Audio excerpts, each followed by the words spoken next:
Hello, I'm New York State Department of Labor Commissioner Roberta Reardon. On January 30th, I had the privilege of hosting a special hearing on the gender wage gap. Unfortunately, we experienced some technical difficulties that resulted in a loss of audio during the beginning portion of the hearing. We have decided to re-record the introduction so you can experience the hearing as intended. I was honored to sit on the panel with fellow members of Governor Kathy Hochul's administration. Thank you to Julissa Gutierrez, Doreen Harris, Suzanne Miles-Gustav, Jeanette Moy, and Emily Kadar for joining me on this panel. And a special thank you goes out to Commissioner Moy for graciously allowing us to hold the hearing at the Empire State Plaza in Albany. This was the second of two hearings held on the gender wage gap. Last week, I was joined by Julissa and some of our colleagues as we heard from stakeholders and public in Harlem. That hearing has been posted on the Department of Labor website. This hearing will also be posted to the Department of Labor website. The gender pay gap has been a glaring issue, impacting women across the country for generations. New York State has long been a national leader in addressing this issue, making slow but steady progress to bridge the gap. But when the pandemic struck, it was like pouring gasoline on a fire that we have worked so hard to collectively put out. COVID-19's devastating grip put a strain on more than just our economy, and it is our job to see just how deep the wound is, especially for women and women of color who were already starting at a disadvantage. But there is hope, thanks to our own Governor Kathy Hochul, the first woman elected to the highest office in New York State.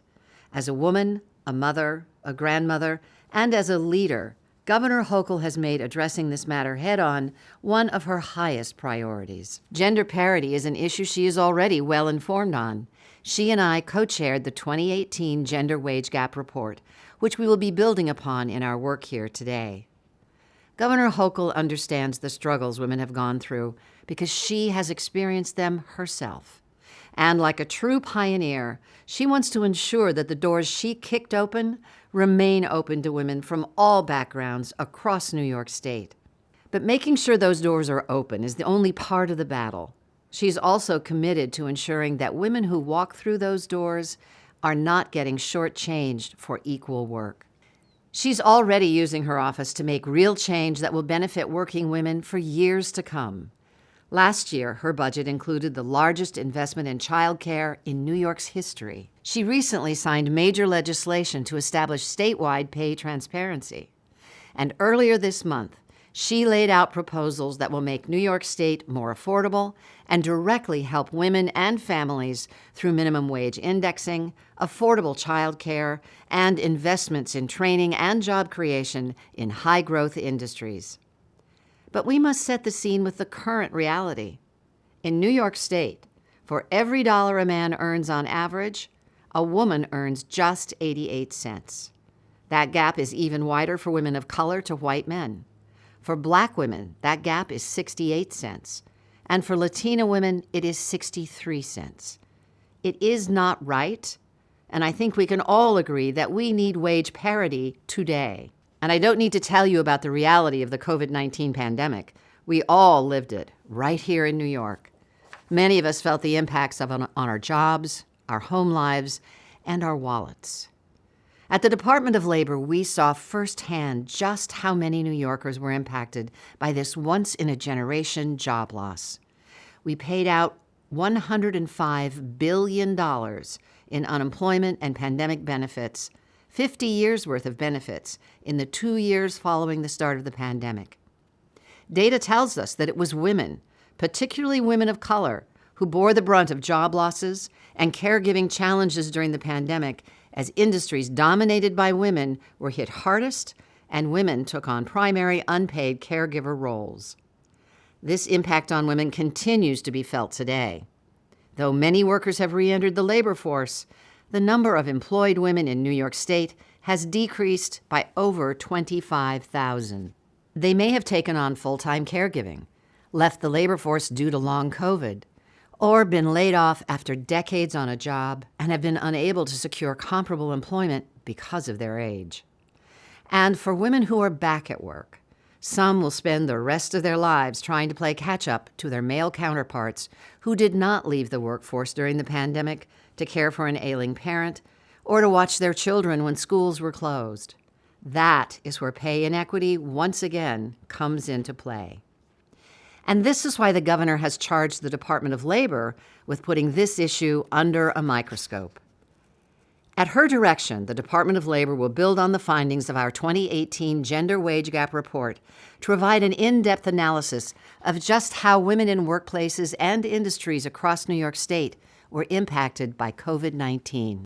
Since August, our policy, strategy, and research team have been hard at work on this important report, digging into unemployment and reemployment data, interviewing experts, and working with stakeholders around the state.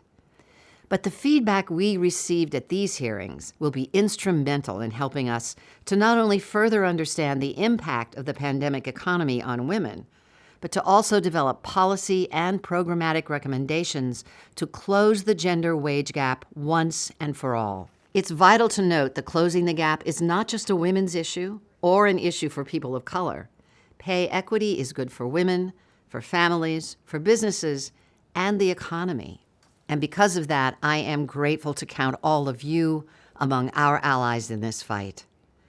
We remain committed to developing an inclusive report and a series of recommendations that acknowledges how the experiences of women in the workforce differ based on identities, experiences, family structure, and more. Thank you for choosing to be an agent of positive change so together we can continue the fight to achieve our goal, pay equity for all women across New York State. As we return to the hearing footage, you will hear opening remarks from each of my colleagues on the panel. This is followed by presentations from stakeholder groups on the reality of pay inequity and how women have been impacted by the COVID-19 pandemic. Following the presentations, the hearing opens up for public testimony. To ensure that all interested parties could speak, we asked that testimony be kept to no more than 3 minutes. Everyone who wished to speak was given a chance to do so. We will now pick up with the hearing footage, beginning with Julissa Gutierrez. Julissa serves as New York State's Chief Diversity Officer in the Office of Governor Hochul, where she leads the charge to increase diversity within the state workforce and the participation of women and people of color in all areas of state government.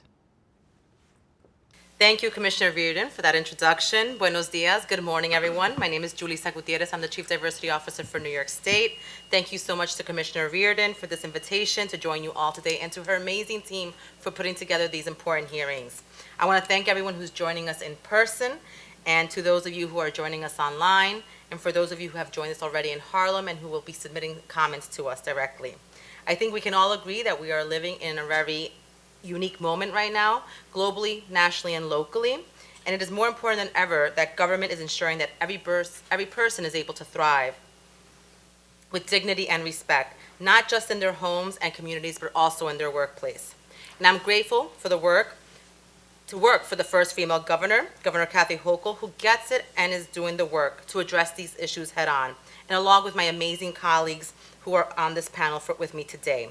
As someone who identifies as a Latina, a daughter of immigrants who are primarily Spanish speakers, a caretaker, member of a large mixed immigration status family, and more, I know all too well about the harmful effects of the gender wage gap. Along with you, I experienced and saw the disproportionate impact of the COVID-19 pandemic. And in leading the New York State Vaccine Equity Task Force, these challenges were precisely highlighted. It shined a huge light on the challenges women face, especially caregivers, and the need to invest in childcare to make it more affordable and accessible, and so much more, including the disproportionate impact the pandemic had and has had on minority and women-owned businesses. So yes, we are more aware than ever of the unjust burden that women in the workforce face and the exceptional amount of stress that has been added to an already demanding workload. We must value women's work in words and deeds. It is unacceptable that the lowest paid professions are also women-dominated professions. We must rebuild and strengthen the women in the workforce to move forward and build stronger families and communities, and in turn to build a stronger New York. These hearings are a critical step as they help to center those most impacted by the pandemic in creating solutions together to continue to build a better and fairer and more inclusive Empire State. New York State has made real progress as Commissioner Reardon has mentioned, in passing the salary ban and pay transparency. These laws are important accomplishments and are very helpful tools in eradicating the wage gap. But we have ways to go, including seeing through the governor's State of the State proposal to index the minimum wage to inflation, which will benefit hundreds of thousands of New Yorkers, especially women and people of color. And we can't do this alone. We need every single one of you. We all have the power to make changes in our communities, to use our voices, and to ask the questions about why are things the way they are, and to help build together. So this partnership is essential, and we commit to being present and intentional in listening to your experiences and presentations. Thank you. Thank you, Jaleesa. And next we've got Doreen Harris, the President and CEO of NYSERDA. That's the New York State Energy Research and Development Authority. Doreen and I have worked closely over the last 2.5 years in her role as the co-chair of the New York State's Climate Action Council. Doreen? Thank you, Commissioner Reardon, and thank you all for inviting me to join you today. I'm pleased to be part of the discussion as we continue the conversation about how COVID-19 impacted women in the workforce and its relationship to the ongoing fight to close the gender wage gap. This has been an important issue before us in state government as we saw firsthand the gender disparities in terms of the pandemic's impact even on state employees as well. And the fight for pay equity is one that has been going on for as long as I remember, back to the days of the protest buttons that said 59 cents, referring to the average amount a woman made for every dollar earned by a man. Fortunately, as you heard from Commissioner Reardon, we've made some progress. We are now at 88 cents earned for every dollar. That's an update for me, Commissioner. But as someone who was in the STEM field before STEM was a thing, I'm here to tell you I'm very aware of gender inequities and imbalances in the workplace. And this imbalance, unfortunately, perpetuates itself because girls and young women have historically not had enough role models in the field who look like them. And I believe this is changing, certainly as time has gone on, but it changes because we are intentional in our approach to addressing these inequities. The state certainly has already taken significant steps in the right direction by requiring salaries to be included with job postings, which has been shown to help close wage gaps. And at NYSERDA specifically as the state's clean energy agency and myself as co-chair of New York's Climate Action Council, we are working hard to make sure that as our clean energy sector grows, the opportunities in these industries are available to individuals and communities that have been historically underrepresented.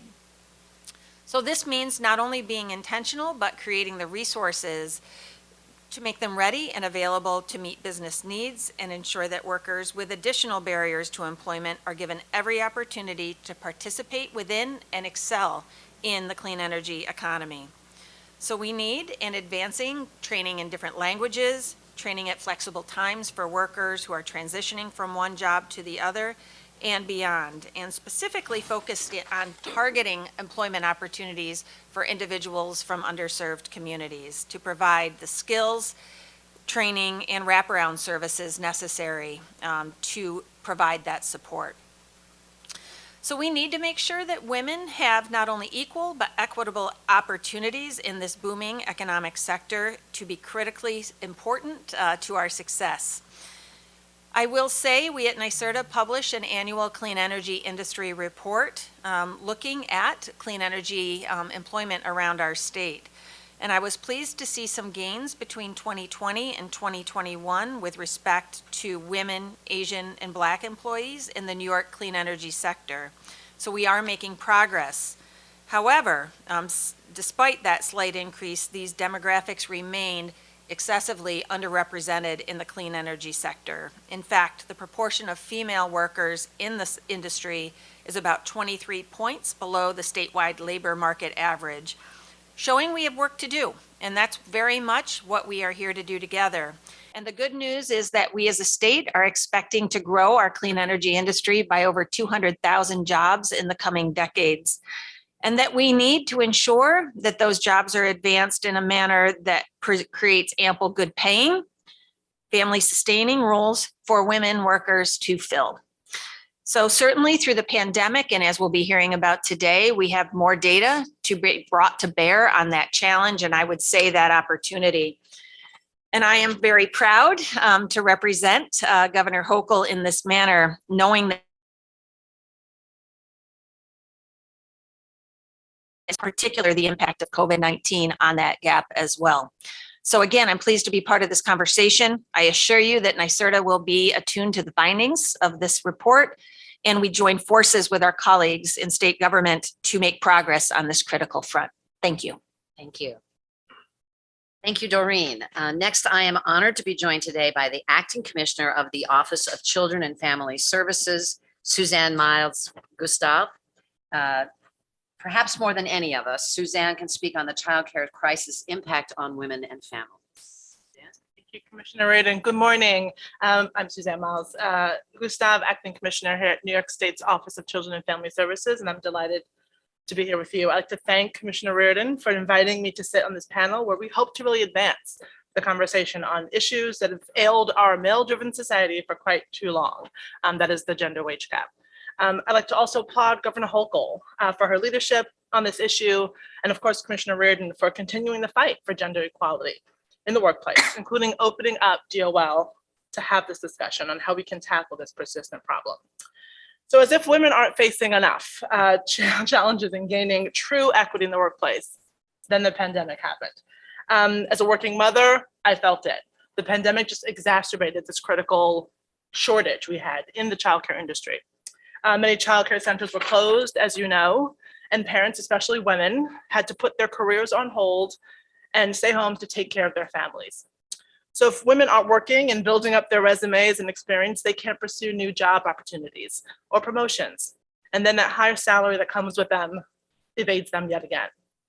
So I'm proud to join here as a representative of OCFS, which oversees the childcare industry, as we celebrate Governor Hochul's historic investments in childcare the last fiscal year and all the proposed investments as laid out in her State of the State proposal this year, which will hopefully work to ensure that women have access to more options and affordable ones at that.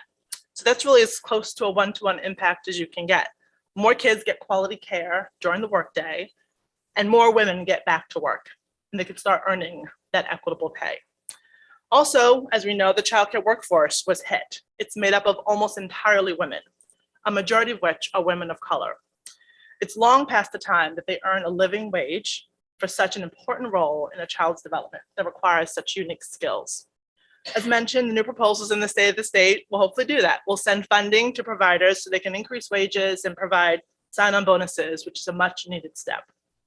So these are all groundbreaking initiatives to make sure that we support women in New York State so they can advance in their workplace and finally one day earn the salaries and achieve that financial security that they so deserve.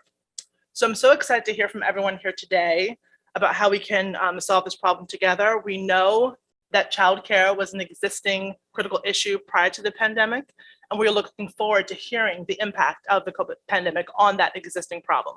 We know that it's exacerbated things, so we look forward to those thoughts and recommendations for this endeavor. Thank you so much. Thank you so much, Suzanne. Commissioner Jeanette Moy leads New York State Office of General Services, where, among many other things she's done, she has led transformational changes to improve the way New York State's government operates, including establishing the Office of Language Access to ensure that New Yorkers with limited English proficiency have access to government resources. Jeanette? Good morning, everyone. And I want to start off with saying I'm so proud to join today. It's an incredibly important hearing. I thank everyone who's in this room who's going to be lifting up voices for individuals who aren't able to be here. I thank you, Commissioner Reardon, for bringing us all together to talk about this really important conversation. And before I dive into remarks, I just want to note how impressive and important it is to have a cabinet that is diverse, that has a number of women leaders who can have conversations not just about what we've observed, but frankly, what we felt during this pandemic. And that's something that struck me throughout my entire time as a part of Governor Hochul's cabinet. We know what the pandemic has felt like. We know the choices that we've made. We know the choice that we made on behalf of our family and our children, the trade-offs that have happened because of it. We know the experiences of our relatives and our families and our colleagues as they made decisions around childcare, provisions for their families, the decisions they made because of they were essential workers, the choices that are going to impact their career for a significant amount of time. So I'm so grateful that this is happening today and that you've brought us to have this conversation. And I am really interested in hearing the words from all of you. Now, the gender pay gap is one of the most persistent problems that we face, and it is absolutely a solvable one.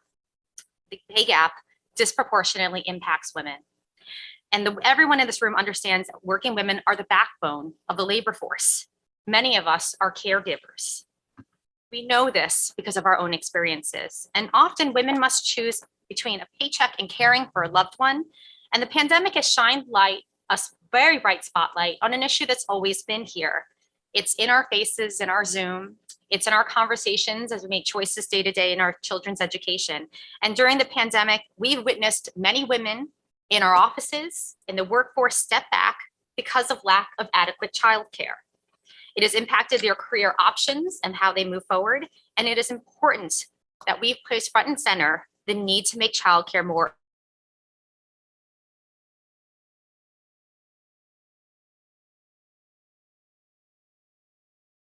on this. Now, New York State has made real progress in advancing pay equity and the passage of the salary band and pay transparency. These laws are important tools that will help us to eradicate the pay gap. And the work is not done. It's a difficult work that seems to continue, which is why Governor Hochul has proposed the minimum wage indexing, which will index the current minimum wage to inflation. Representation is important. It is critical. It is a prerequisite for good policymaking. And while Governor Hochul is a shining example of women shattering glass ceilings, we must make sure that pay equity is a reality for every New York woman. More women work in minimum wage, low wage jobs, and the pay gap widens for women of color. It takes African American, Hispanic, and Native American women to make the same dollar as a white man. For lifting that up in her remarks and for all but important conversations. And like this, they are not going to have the same sense. We'll be talking in the fights that we've had today for granted. That's the hope, at least. And if they don't have to worry about whether or not their wages are equivalent to their male counterparts, that's a future we can all be proud of. So we only have about 7 years to sort of solve that. Depending on the child. The gender pay gap is a problem that requires years of consistent effort to close, conversations and difficult ones like these for us to reflect on. And they are essential because we must, and absolutely, we cannot stop focusing on leveling the playing field. So thank you very much, Commissioner, and I pass back to you. Thank you so much. And thank you, Jeanette, for giving us a timeline. 7 years seems to be doable. Let's stick to it. And our final presenter today, a panelist, is Emily Kadar, who serves as the Director of Women's Affairs in the Office of Governor Hochul. The very conversation we're having today is central to the work that Emily does every day for the people of the state of New York. Emily. Thank you. Thank you, Commissioner Reardon, and thank you to the team at DOL for putting together this wonderful hearing. It's such an honor to be here with all of you. I will try to keep this short because the whole point is we want to hear from you, and I'm the last obstacle to getting to that. New York is proud to be a leader on pay equity, on issues facing women in the workforce. We have made some really great strides in the last few years, whether it was passing new pay equity legislation just a few years ago, raising the minimum wage, creating new initiatives around mentorship and building our pipeline, especially for young women of color, investing in childcare. We've heard about Governor Hochul's groundbreaking investments in childcare. And even as recently as last month, still January, signing, Governor Hochul just signed the salary transparency bill, which I think will be a great advancement in empowering employees with the information they need to understand how they are being paid, where those disparities are, and allow them to advocate for themselves and for us as a government to advocate for them. Governor Hochul is always pushing us to do more on this issue. We hear every day from New York women and their families, about their struggles, about the ways in which the pandemic has impacted them and the way that it impacts so many different issues at once. We can't talk about women in the workforce without talking about things like pregnancy and parenting, struggles around healthcare, struggles around aging, racial discrimination. All of these things intersect. And so I'm really excited looking at this list of panelists to have this broad conversation with you all and to hear about pay equity and the issues facing women in the workforce from such diverse viewpoints and different perspectives. As I think everyone has mentioned, we are very proud to serve the first woman governor of the state of New York. And I think it is just so notable, not just the governor's gender, but also she's the first working mom to serve as governor. She's the first person to, when she was first elected to her town council, she was the only woman sitting on that town council. She understands what it's like to walk into a room and be the only one, which I think probably many of us have had that experience as well. And so that's why she's made this a priority. It's not just something that she agrees with in this like objective, factual way, but it's part of what has driven her to public service and to serving all of you here in New York. So I'm so proud to be on this panel. I'm really excited to hear directly from all of you. And so with that, thank you again, Commissioner Reardon, and I think we can get started. Thank you so much. Very, very good. So for all of our folks watching online, I apologize for the glitch. Our live stream went down and there was a bit of a pause. We're going to fix it, but we're back up and running.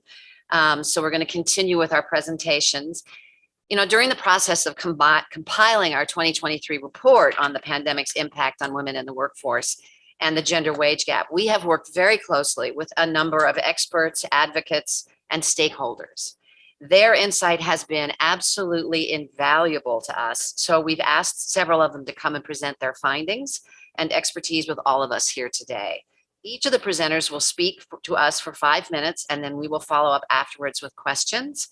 I'd like to first welcome Dina Rafke from the Center for Women in Government and Civil Society at the University of Albany, where Governor Hochul actually first announced this report. I am thrilled that this has come full circle, and it's great to have you kick off today's presentations, Dina. Thank you so much, Commissioner. My name is Dina Rafke. I'm the Executive Director of the Center for Women in Government and Civil Society at the University at Albany. Thank you, Commissioner Reardon. Thank you, Eden Forsyth, and the whole team at the Department of Labor for the opportunity to talk with you about the need for equal pay for equivalent work. The need to rectify the adverse impacts of an occupational system that still suffers from gendered segmentation, where certain jobs are more likely to be performed by women and others are more likely to be performed by men. Such segmentation of the market has been both a cause and a symptom of wage disparities. Women are paid less in female-dominated jobs, not because these jobs require lower levels of skills, effort, and responsibilities, but because there is a historical bias. And this historical bias deems tasks performed by women as inferior in value and thus less worthy of higher wages. Remnants of that historical bias are still with us today. Advancing equal pay for equivalent work is critical and often neglected in discourses of pay equity, where we tend to focus more on equal pay for equal worth. The problem is rooted in the historically gendered division of labor, as well as gender stereotyping and unconscious bias.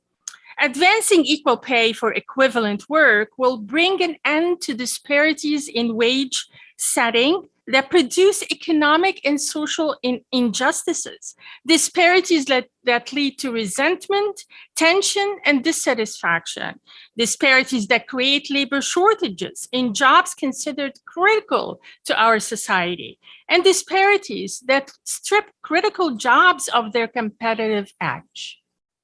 Yes, remnants of that system still exist today, as was evidenced in a preliminary study we conducted at the Center for Women in Government and Civil Society, University at Albany, which focused on wage compensation and wage disparities between female-dominated titles on the one hand, and male-dominated and gender-balanced titles or gender-integrated titles on the other.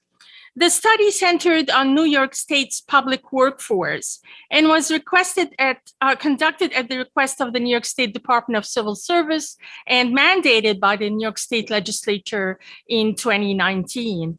We sought to evaluate wage compensation for public service employees by identifying civil service titles that are equivalent and are of comparable worth.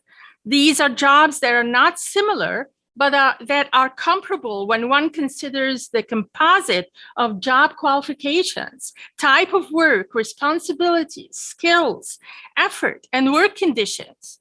To identify these titles that are different but of comparable worth, we surveyed employees in selected titles to identify their job characteristics, including skills, knowledge, responsibilities, effort, and job demands, and conducted statistical analysis to determine the implicit weight of each job characteristics. In other words, the relative contribution of each job characteristic to the overall salary or worth of the job. The study used a policy capturing system which empirically identifies the current implicit pay practices of the employer. In this case, it's the New York State employee civil service system. And we estimated the implicit worth of each job. We found that within the state's civil service system, female-dominated job titles at the low and medium levels are undervalued due to the disproportionate gender composition that defines them as female-dominated.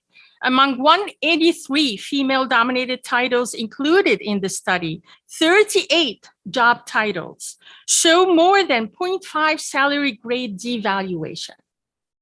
The study was exploratory because it only sampled a percentage of titles in the state workforce. It did not study each title that was gender dominated, and it had several other limitations. For example, it had to be conducted during the pandemic, a time when everybody was really navigating struggles, and the last thing on anybody's mind was filling a survey that asked about pay equity. Also, we did not survey the supervisors themselves to get their perspectives on the responsibilities, knowledge, and effort and job demands of these titles. And the study was mainly quantitative in nature. If we had included a qualitative component, we would have been able to more accurately capture the context of the work.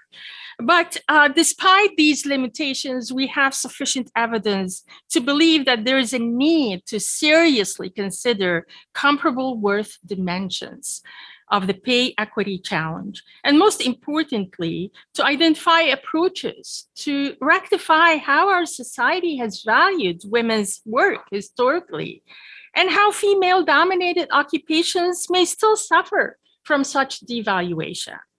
Long-term strategies would include, of course, dismantling these artificial dichotomies that we've created as a society of what women do and what men do, and what constitutes women's work and men's work, and working toward eliminating the systemic exclusions of women from traditionally male-dominated titles and bringing about balanced gender representation of in all occupations. But a short-term strategy is to advance equal pay for equivalent work wherever it exists, and put an end to systemic devaluing of what we have traditionally labeled as female jobs. We need to look more carefully at the skills, knowledge, responsibilities, effort, and job demands of job that has been traditionally labeled female or male-dominated, and to question how these jobs contribute to pay in these fields. For example, how do we value the skills, knowledge, responsibilities, effort, and job demands associated with the care that the nurses and the nurses' assistants provide to patients? How do we value the work, for example, of teachers or teaching assistants and the work that they provide to our children in the classroom? Or how do we value the work of tradespeople such as electricians, plumbers, and carpenters? And so the only way we could do that is to really include every title, every occupation that is female dominated, and look carefully at the responsibilities, the job demands, the effort, and the characteristics of these jobs, and how do we assign weight to each of those job characteristics. Thank you once again for the opportunity to speak about the need for full-scale efforts to bring about equal pay for equivalent work. We hope that this will be part of your future agenda and that you will contribute to bringing about reforms that change how female-dominated occupations are valued and compensated. Thank you again. Thank you. Does the panel, anybody on the panel have a question? I just have, I mean, you're saying things that I've thought for a long time. I'm the only girl in a family of 6, so I'm really familiar with, you know, how gendered stuff works. But what are some steps? You're right, but what are some actual steps we could take initially to begin to do that kind of degendering of roles? I mean, we need to study how we are compensating female-dominated occupations. For example, how are we compensating teachers, and compare between the female-dominated jobs and their male-dominated counterparts. The unique feature of this work, and I want to acknowledge Ji-Sang Kim, who is my author here, one of the authors of the study, is that we had a policy capturing system. We captured how the employer assigns weight to each of these job characteristics. And so we were able to tell how female-dominated titles are not given the same weight as their male-dominated equivalents. So we go back to the employer and say, there are disparities in how you value these both of these titles. And they have to be, they are comparable in characteristics and need to be assigned equal weights in terms of salary. Great. Thank you very much. Thank you. Next, we have Jennifer Schneider and Jessica Pardee from the Rochester Institute of Technology. Thank you so much for joining us today. Thank you for having us.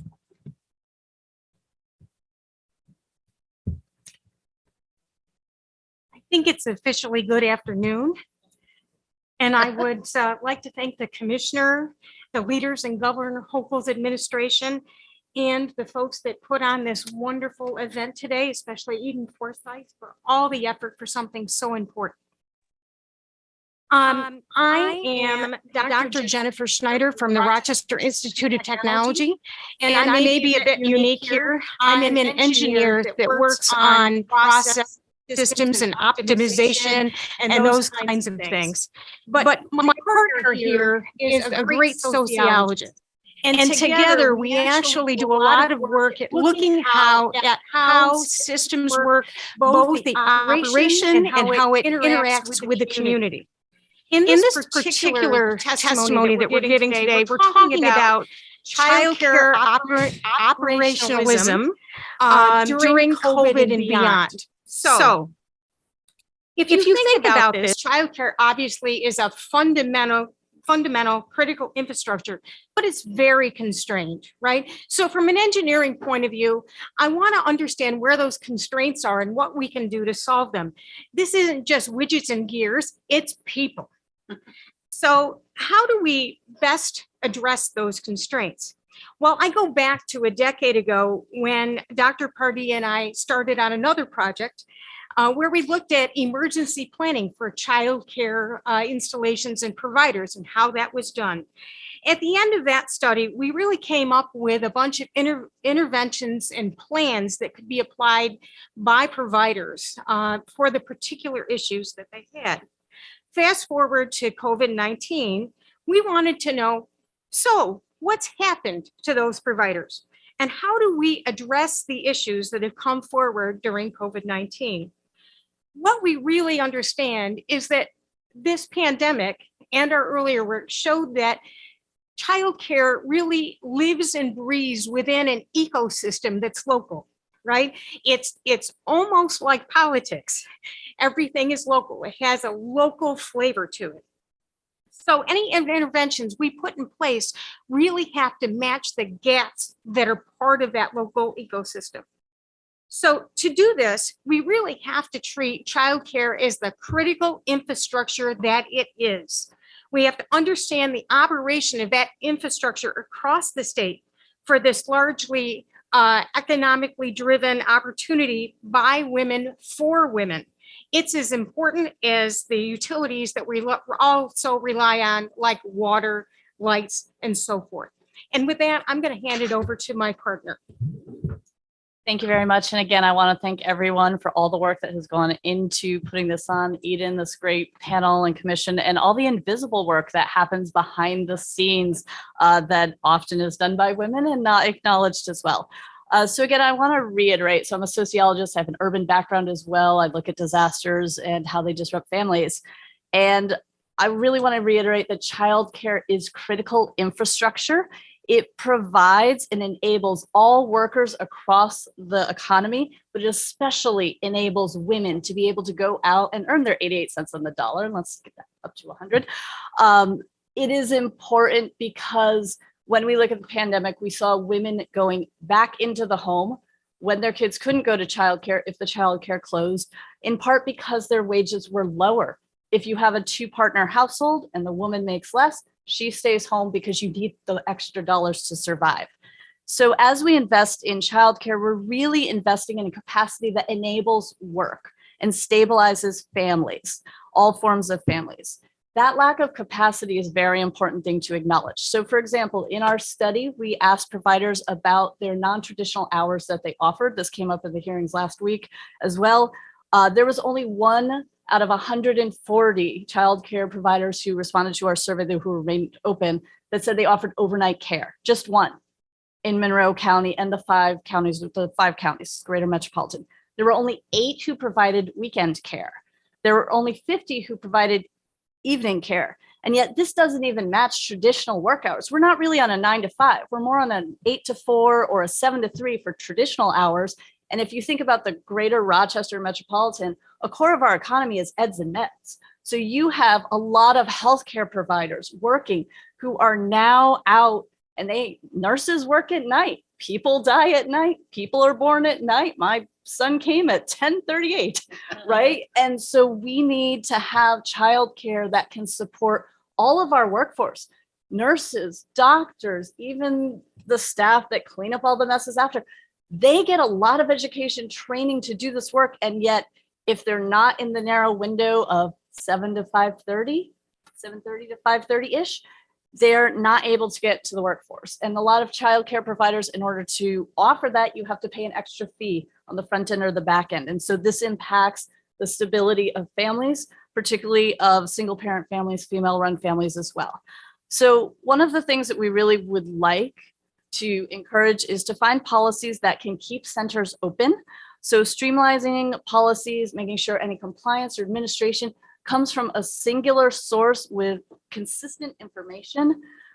Next, have that situational or temporary waivers for childcare. So in the pandemic, we had a lot of pivots, and particularly in smaller communities, rural communities, we had a provider saying, you know, they called me up and they wanted me to take extra kids, and they said, take extra kids. And then a week, 2 later, they took it away, and I had no warning, no planning. And so that ability to be consistent in the allocation of the waivers and be clear on the duration of time, because childcare providers need to plan exactly how many kids are in the classroom. So when someone calls and says, do you have space even for an extra day, right? So I had to come up with extra day childcare for today so I could be here after school, and had to call the aftercare and say, well, normally I pick the kids up from school on Tuesday. Can you hold my kids today, right? And they have to know who's in or out so they can be in compliance at the state level with our important policies that keep kids safe.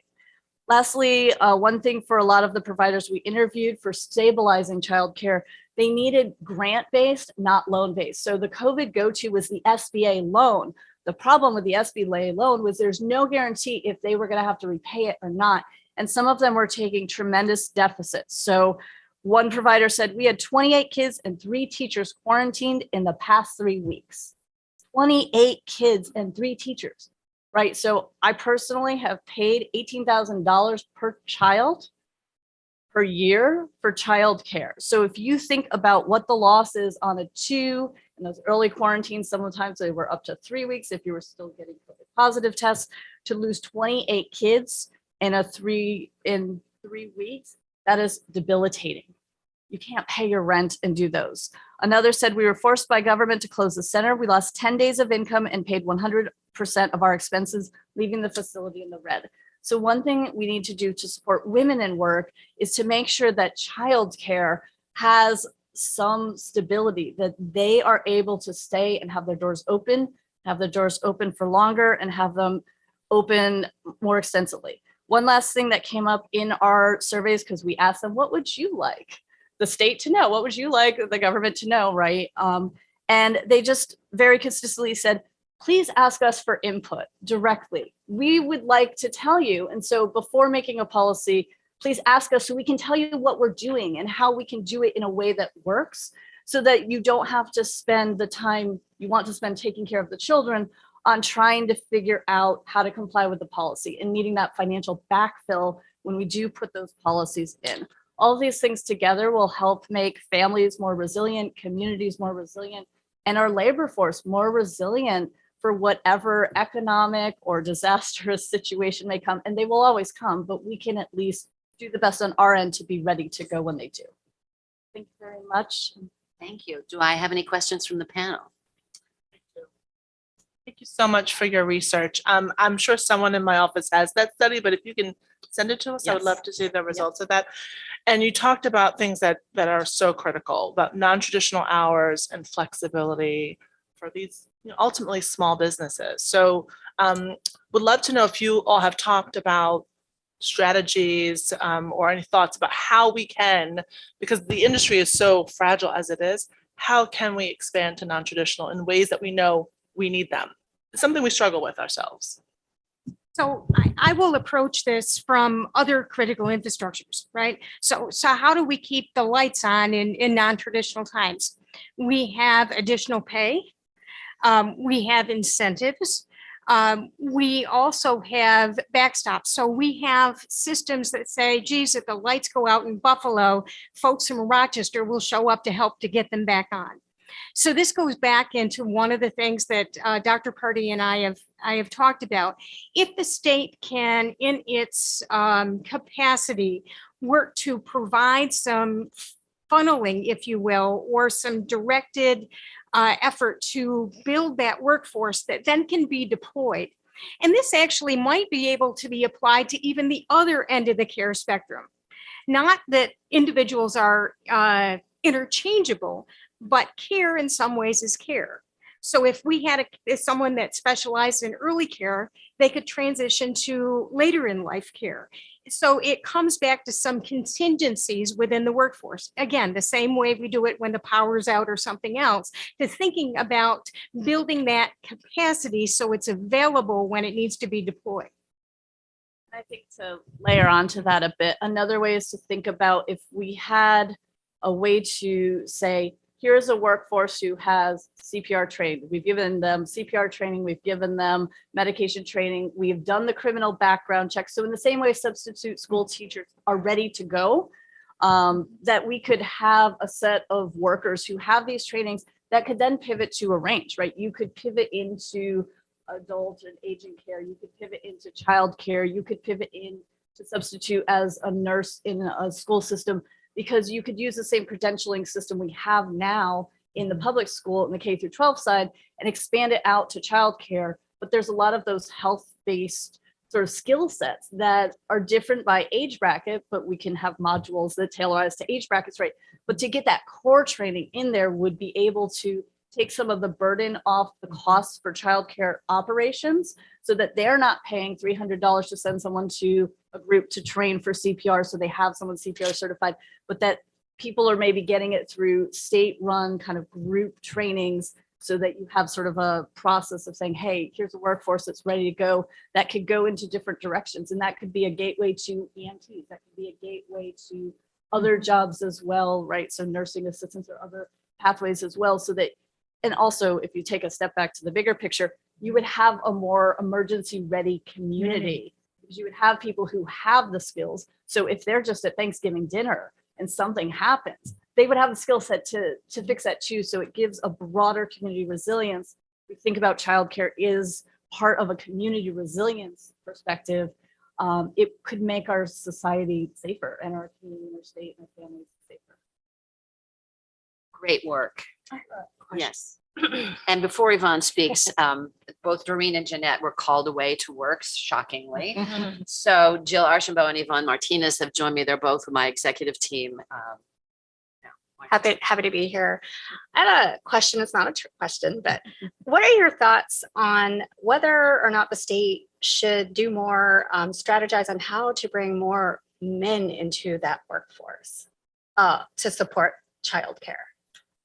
So I think for me at my own childcare, there were male providers as well in the workforce, and I have 2 sons. And so I actually appreciated that because that created an opportunity for them to have a range of male role models. So I moved to Rochester for work. My extended family is elsewhere. So it gives, my brothers are off, elsewhere. So it gives that opportunity. I think some of that has to do with breaking down gender stereotypes at the larger society. I think in the plus side, as a sociologist, we've seen a lot of advancements and opportunities to say, hey, we appreciate and value caring, engaged fathers now. And I think that there's a lot of opportunity to extend that forward and make that kind of more open. I think, again, though, part of the issue comes back to the wages, because if men can go out, so if women are making very, very, very low wages offering childcare, minimum wage, right, maybe $1 or $2 above, and men can go out into a no-skill job that requires even less education skills, because keep in mind, childcare providers teach the alphabet. My kids came home and they knew how to write their name, and it was not me or my ex-husband that taught them. It was the childcare providers, right? My son's kindergarten was so well that he's halfway through the public school kindergarten because he had to hold on for age to start this year. And our teacher said, he is ready to go in first grade. You can put him in first grade tomorrow. And I know that goes back to our childcare, right? To that provider. So if men are getting more wages in every other sector, and the childcare sector pay is down at the bottom of the spectrum of all pay scales, it's going to be hard to get men to come into childcare and give up that extra $5, $10, $15, $20 an hour that they can get if they can go make double that at a big box store or other types of, or driving Uber or whatever the circumstance may be. And I think that will be the challenge, is because the pay is linked to gender, it's going to be hard to degender the field until you can find a way to think about the pay more constructively, or make the pay reflect the talent, skill, training, responsibility. It takes a lot of responsibility to care for small children. And until you make the salaries map to the responsibility level, I think you're going to have trouble doing that. That's fascinating. I mean, we could talk about it all day. I may call you afterwards, but thank you so much. It really is a terrific addition to this conversation. And thank you for this privilege to testify. Oh, thank you. So next, I'd like to welcome Sherry Levin-Wallach and, oh, no, I'm sorry, I jumped. Our next presenter, a different Sherry. Sherry Scavone, CEO of the Western New York Women's Foundation. Thank you for joining us, Sherry. Thank you for your very thorough introductory comments and your intentionality. And I did my childcare spiel on Saturday, so I'll shift a little bit. So let me just start. Patty is a single mother of 2 living in East Buffalo. A typical morning in her household goes something like this. She gets one child ready for the bus if it shows up and waits for her aging mother to arrive to watch the baby. The high cost of utilities has limited Patty's ability to adequately heat the house, and the baby is sick as a result. Leaving her is heartbreaking. Patty looks in the refrigerator and realizes it's going to be slim pickings for the remainder of the month, as the family's SNAP benefits have not kept up with the rising cost of food. Looking at the clock, she realizes she's going to miss her bus that requires 2 transfers to get to her job as a CNA at a long-term care facility. Due to staffing shortages last week, her boss asked her about switching to the 6 a.m. shift and beginning an LPN program. It's hard, though, to envision a world where that would ever be possible. Patty's story is not unique. In Buffalo, 1 out of every 2 female-headed households with children are living in poverty. Let me repeat that. 54.1% of families with children who are living below the poverty level are headed by women, nearly double the statewide and national averages. And like Patty, so many, as we've heard, are essential employees, but have no obvious pathway to advance their economic mobility or to earn a family-sustaining wage. As a Black woman, Patty has even less of an opportunity to change her dire financial circumstances. Compared to the median weekly earnings of white, non-Hispanic men working full-time, Black women's full-time earnings are just 63%. If the annual wage gap were eliminated, a typical Black woman working full-time would have enough money to pay for approximately 30 months of food, or more than 25 months of childcare, or nearly 19 months of rent, or more than 13 additional months of premiums for employer-based health insurance. We survived in the pandemic on the backs of women like Patty, who showed up every day to make $15.14 or less an hour as a direct care worker. Direct care workers, 89% women, are the workers that provide hands-on care to our most vulnerable, older, and disabled people. Approximately 36% of all direct care workers in New York State are Black, and 26% are Hispanic or Latinx. In fact, women, and especially our Black and Brown sisters, are 65% of all essential personnel and 78% of our healthcare workers. Now imagine being one of these essential women during the pandemic and having to make the impossible choice to stay home with your children who are remote schooling, and in Buffalo that was for 2 years, or go to your job to earn some income. Imagine. We would never put someone in that position, but we did, over and over, month after month, as COVID raged on. It was exasperating. Black and Latino women were also more likely to be concentrated in the broad categories of service employees, working at salons, hotels, and in my favorite, childcare. This broad category of services has the lowest earnings of all occupational classifications. Black women employed in these occupations make on average $594 a week, $200 less a week than their white male counterparts. These women were, of course, hardest hit for job loss during the COVID closures. Addressing the gender and racial pay gap without considering the dead-end nature of direct jobs is short-sighted. Patty will never be able to advance her economic mobility or change her life circumstances without opportunities for advancement into positions that provide family-sustaining wage. The gender-based wage gap is persistent, pervasive, and punishing, but it doesn't punish all equal. Rather, the punishment is worse for women of color and for those in service industries and direct care, our lowest wage occupations. The gender pay gap is not a byproduct of the pandemic, as we've talked about. It always existed, and it will always exist unless we collectively take immediate and drastic action to change the systems, the structures, and the policies that perpetuate sexism and racism, which is the basis of all of this in our society. As we often say, we need to change minds and hearts. A state budget and policy that prioritizes universal childcare, flexible participant center workforce development, workforce compensation funds for direct care and childcare workers, and a sliding scale public benefits policy to build a bridge rather than throw women off the cliff are a first step. A budget is a moral imperative. We fund what we value.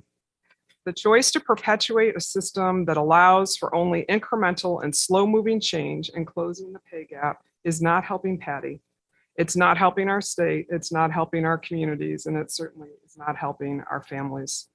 While I hope that you will remember some of the numbers I've shared with you today, such as the percentage of single moms living in poverty in Buffalo, 1 out of 2, The average hourly rate of direct care workers in New York State, $15.14 or less.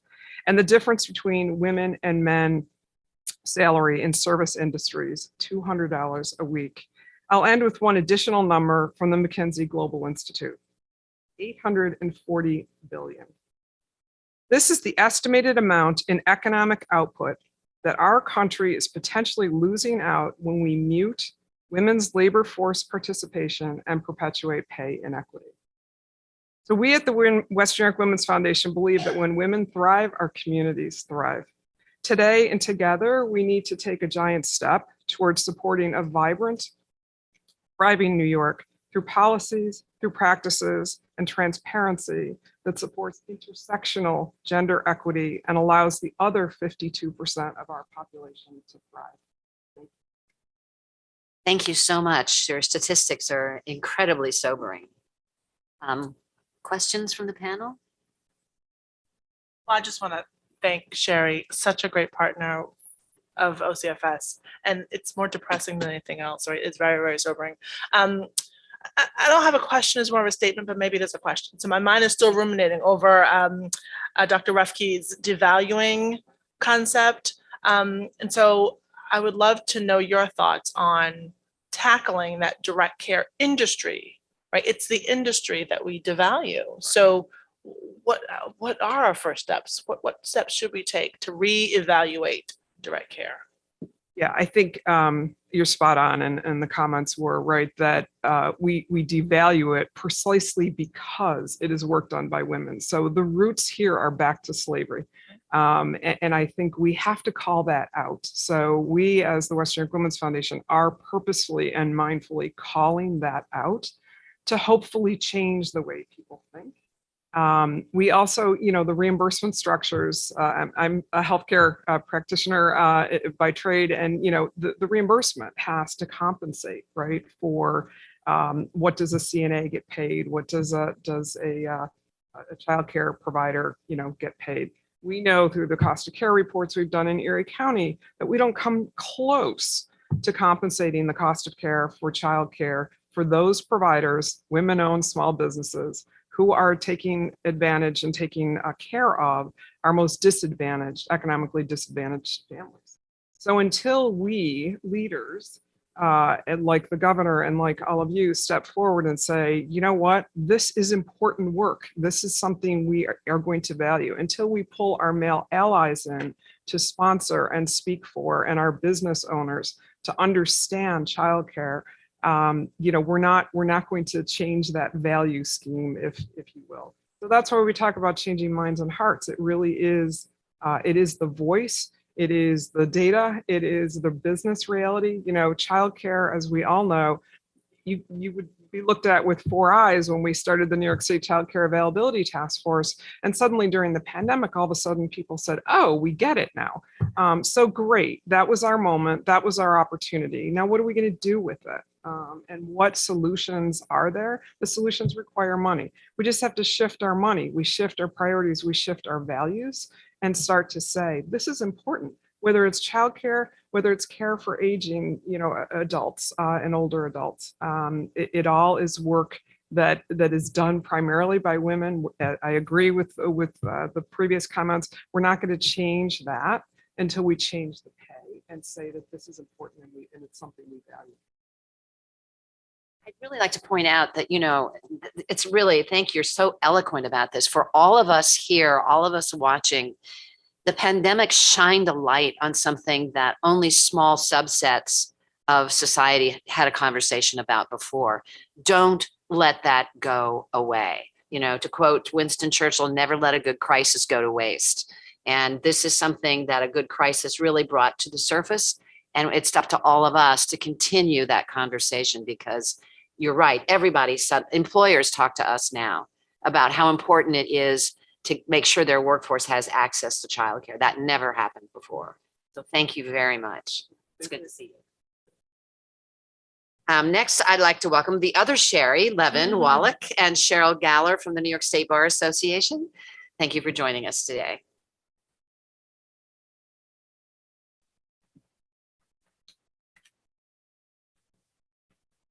Good afternoon. and thank you. And sorry for any confusion with the names. Anyhow, I am Sherry Levin Wallach. I'm president of the New York State Bar Association. I am joined by Cheryl Galler, who's the chair of our Women in the Law section. By way of introduction, I am the 8th woman president of the New York State Bar Association only of 125. However, proud to say that our secretary is a woman and our treasurer-elect is a woman. I'd like to thank you, Commissioner Reardon, for having us here today, and our esteemed panel members. Thank you so much for taking the time to listen to us and to have us here. I'd also like to thank, of course, Eden Forsythe for her wonderful planning and work with our association staff to make today possible. So why did I point out those statistics? I pointed out those statistics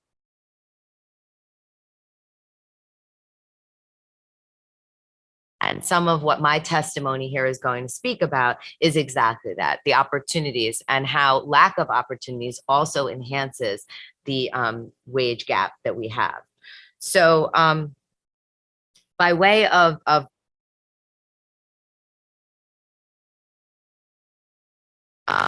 ensuring equal pay for equal work is not just a woman's issue. It's a family issue. It is an American issue. And unprecedented number of women are now sole or co-financial providers for families. I personally am a single mother of 3. I am also the Deputy Executive Director of the Legal Aid Society of Westchester County. I bring that out again to identify the wage gap and the gender issues that exist. Gender-based wage discrimination is detrimental to financial security of the families and impacts American families in all employment sectors and income levels. But it is particularly devastating, as has already been mentioned here today, to single parent households, the majority of which are headed by women. The lack of affordable childcare and available childcare only exacerbates that problem, which, as we have stated, was brought to light by the pandemic. While the gender wage gap impacts women across all professions, it is important to emphasize the widened disparity experienced by women in higher paid positions, such as those within the legal field. And in the legal field, the wage gap remains prevalent. The New York State Bar Association's experts have indeed found a continued disparity in gender imbalance in the field, which persists at all levels, from associates up the chain to law firm partners. When studying compensation, disparities of women within the profession, one must look to the representational issues, such as the dearth of women serving in visible leadership roles. And it has become quite easy to see when female attorneys are not presented with the same opportunities as their male counterparts, how that results in less pay. The New York State Bar Association, as we've provided, has done 2 reports, one in 2017 and another in 2020, by our Women's Initiative Task Force of our Commercial Federal Litigation Section in support of remedying the gender wage gap in New York State as it relates to women in the legal profession. The 2017 report details studies and survey data on the issue of gender disparities within the legal profession, including various American Bar Association initiatives which promote the concept of pay equity within firms. The report provides specific focus on gender representation using metrics such as visible speaking roles in the courtroom and the disparity of female attorneys serving as arbiters and mediators, where it was found that women attorneys have a low rate as lead counsel with speaking roles in the courtroom as well. The recommendations from that report include law firms providing mentorship to promote meaningful hands-on experiences for female attorneys, the establishment of formal sponsorship programs which seek to give junior female associates opportunities to obtain visible courtroom experiences, judges appointing more women as lead counsel, and clients themselves advocating for diverse representation. The 2020 report, an updated outlook on the status of female attorneys, which also provides key data on issues regarding representation and compensation gleaned from internal and external surveys. The data suggests, disappointingly, only a small increase in the metrics, like the percentage of women with lead counsel roles or women appearing in civil and criminal cases at levels in which women in the state and federal courts could and do.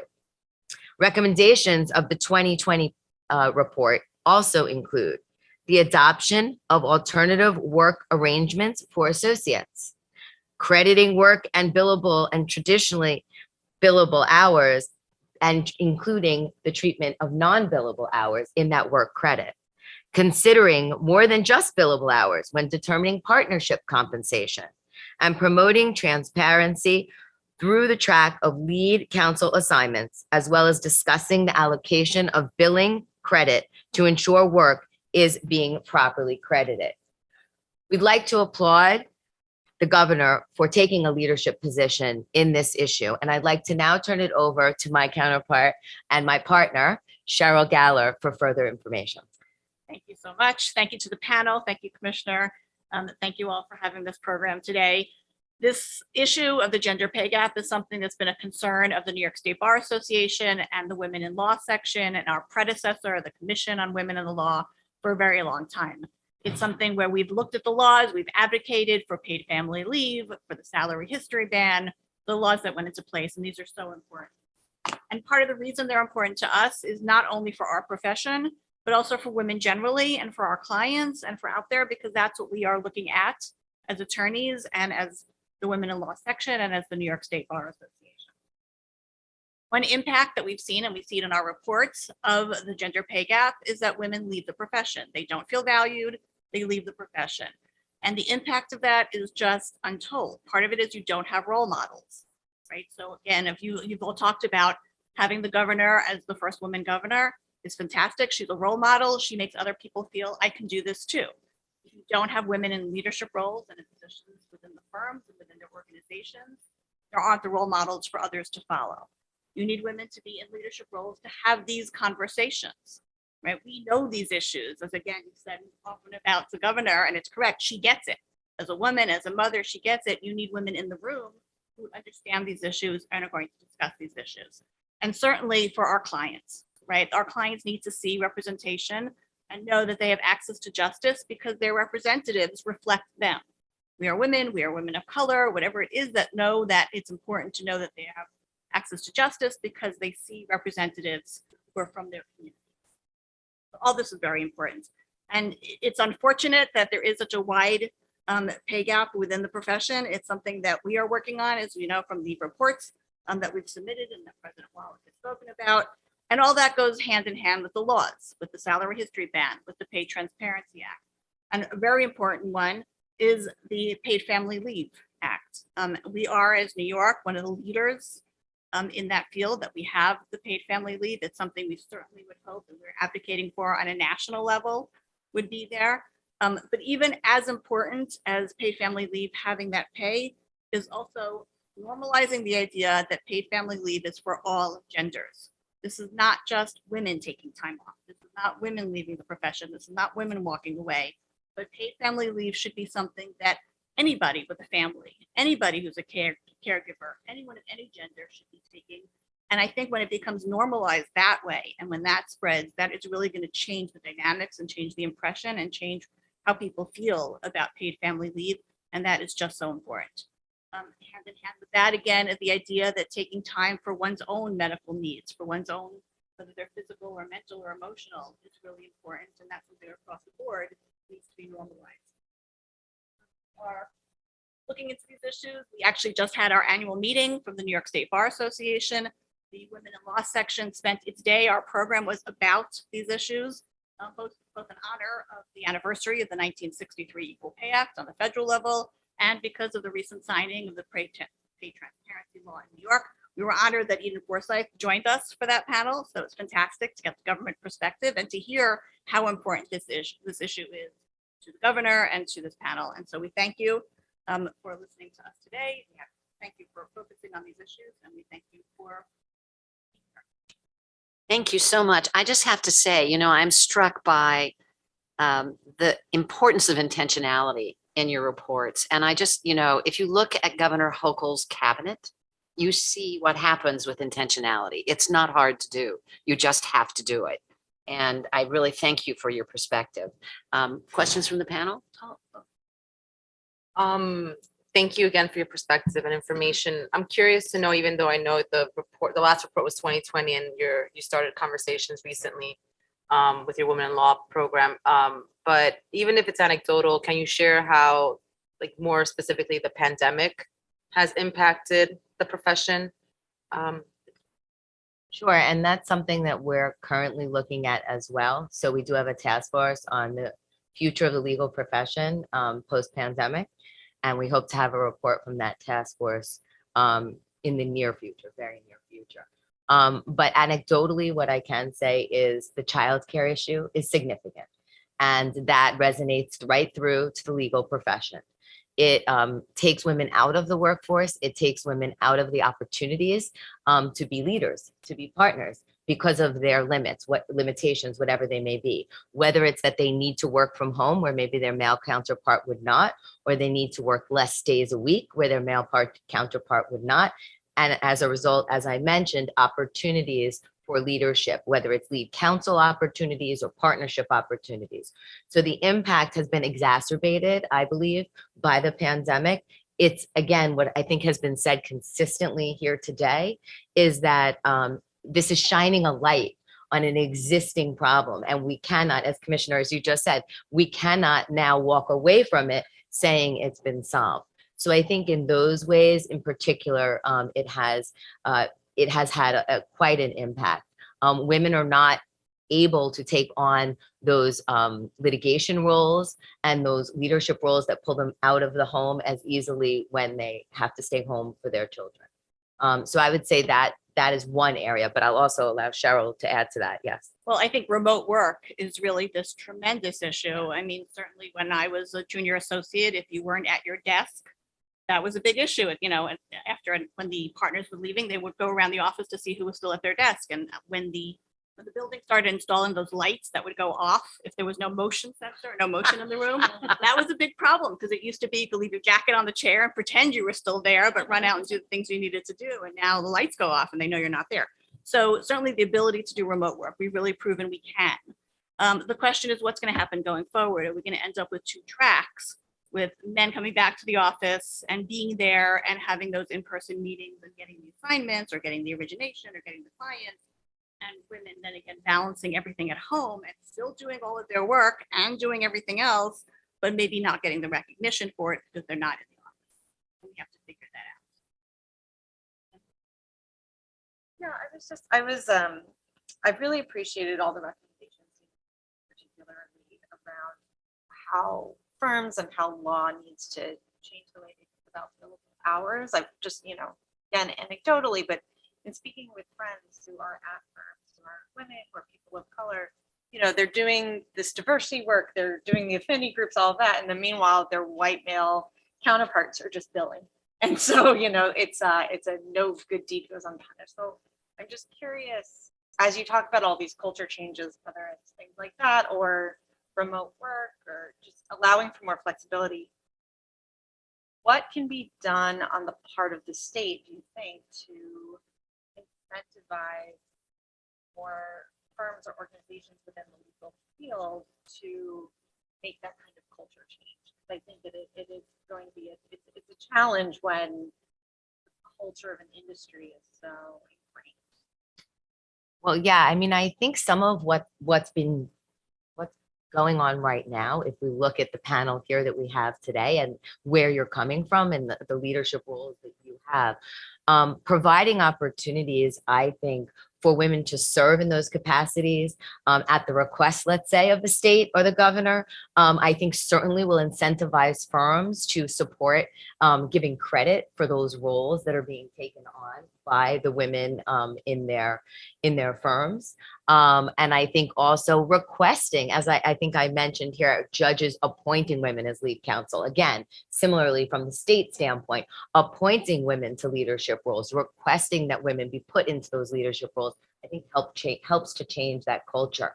And so within the judiciary, I know that's been a big focus, certainly coming out of like the commercial division and others where these reports were originated, at least in the very beginning, and they came out of our commercial federal litigation section. There's been a shift, right, in that regard. And I think that's one place. I also think to your point about culture and billable hour changes. So yes, getting credit for the work that you're doing that may not be on that particular case, but is advancing the role of your firm or the appearance of your firm or the leadership of your firm on these other issues that are so important on a state level that then bring the clients to your firms because they want to see that you're engaged as a firm in these issues, and in particular, representing women. So just anecdotally, I had my own practice for 17 years with a woman partner and a woman associate for some time, as well as a woman assistant. And we did that to be a mommy friendly practice, to be able to continue to be lawyers, but also make our own hours. But we were in a small firm. So I think providing those opportunities will provide the opportunities for women to then engage in those leadership roles and receive credit for them that will enable them to go into the firms. But I don't know, Cheryl, if you have anything to add. Yeah, well, I guess two things. One is certainly on the state level, when you are hiring outside counsel, looking at outside counsel, you have to play that role of client who cares, right? Because you have the budget, you have the purse, and it really matters. And so if it matters to you that women and persons of color are on the teams that are doing your work, and not just showing up to say, oh yes, here's our person, yeah, she'll be on the team, but to see that she's actually getting the opportunities to take the lead, to be the lead counsel, to argue in court, to write the brief and argue the brief, to really be the person who's involved in it are just so important. So that's certainly as a client, you have that power and a tremendous one. The other thing to do is really to keep track. And I know at one point, I think you're still doing this on paid family leave, we're tracking not only use, but really breaking it down who is using paid family leave, right? How many men are taking advantage of it, and really getting the word out on all of these things that this is something that helps all people and will help you too, and is there for everyone's advantage. So it doesn't, as much as it's a women's issue, we know it is, I think it's going to work its way into the culture more broadly when everyone sees the advantages that are in there for themselves, right? And not just for any one category.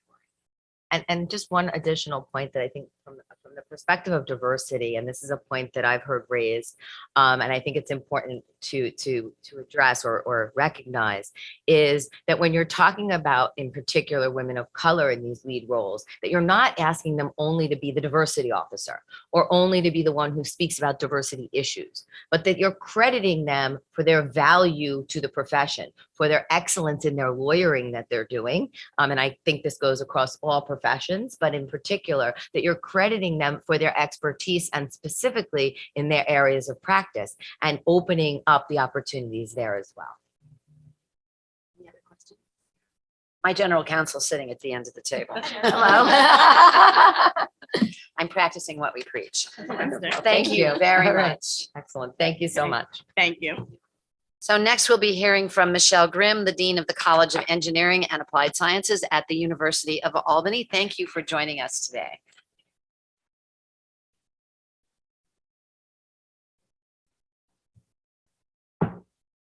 Good afternoon. Yes, my name is Michelle Grimm, and since August, I've had the honor of serving as the Dean of the College of Engineering and Applied Sciences at the University at Albany. And I'd like to thank Commissioner Reardon for the opportunity to provide testimony today. Disparity in career choice is often pointed to as a significant factor in pay gaps, and STEM fields are highlighted as a mechanism through which women can individually close that gap, as STEM careers in general have higher salaries in other fields. However, as was just described in terms of the law profession, this is not a simple mechanism to pursue. Over the 30 years of my career, I've seen firsthand and through my students the barriers and hurdles that exist for women who have an interest in pursuing a career in a STEM field. And I appreciate the opportunity to speak to you today about these issues. Women hold only 15% of engineering jobs and only 25% of computing jobs. And the latter is down from 32% in 1990. Beyond the goal of closing the pay gap, why is it important to increase the number of women and the number of BIPOC women in STEM fields? It has been repeatedly shown that when individuals of diverse backgrounds work together to tackle problems, whether through engineering design or scientific research, the creativity and innovation in the solution is higher than when the team is homogeneous in terms of race, ethnicity, and gender. Since the times of the scientific renaissance and the Industrial Revolution, the easy problems facing society have been answered. The ones that we face today, including interrupting the global impacts due to climate change, supporting an increased health span for the growing proportion of individuals who are over the age of 65, both nationally and globally, and finding a cure for cancer, require innovation. If we exclude, either intentionally or unintentionally, a significant part of the population from the teams that seek to address these challenges, we lose out on the insight and creativity that could be found through a diversified team. Why does this disparity exist? I hope that today we can all agree that it's not innate ability to understand and apply STEM concepts that explains the lower representation of women in most STEM fields outside of healthcare. For several decades, we've talked about increasing the pipeline by focusing on K-12 programs. More recently, we've recognized that keeping women involved at all levels of STEM professions requires that we minimize the effect of the leaky pipeline, which represents women who entered a STEM educational field or maybe even a STEM career, but who opted out at some point along the way. For both areas of focus, the factors that support our goals are similar: opportunity, example, and culture. While we have not yet found an infallible way to attract girls to STEM education, we have developed a solid blueprint. That is to provide girls early on, before 3rd or 4th grade, with a chance to explore STEM and discover a love of designing, building, or experimenting. To introduce them to individuals, from girls slightly older than they are, all the way to women who are leaders in science and engineering, who look like them and can serve as a mirror of their future selves. And to nurture that excitement without exposing them to negative comments about what girls can or should do.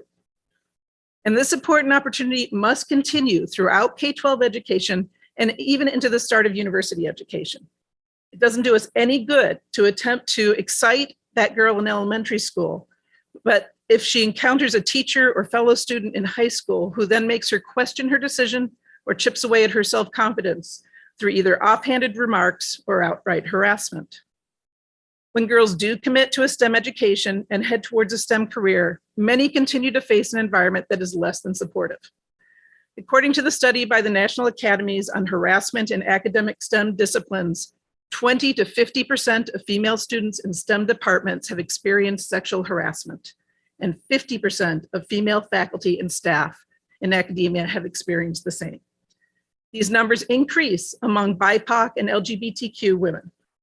The majority of these occurrences are gender harassment, including experiencing sexist comments and insults.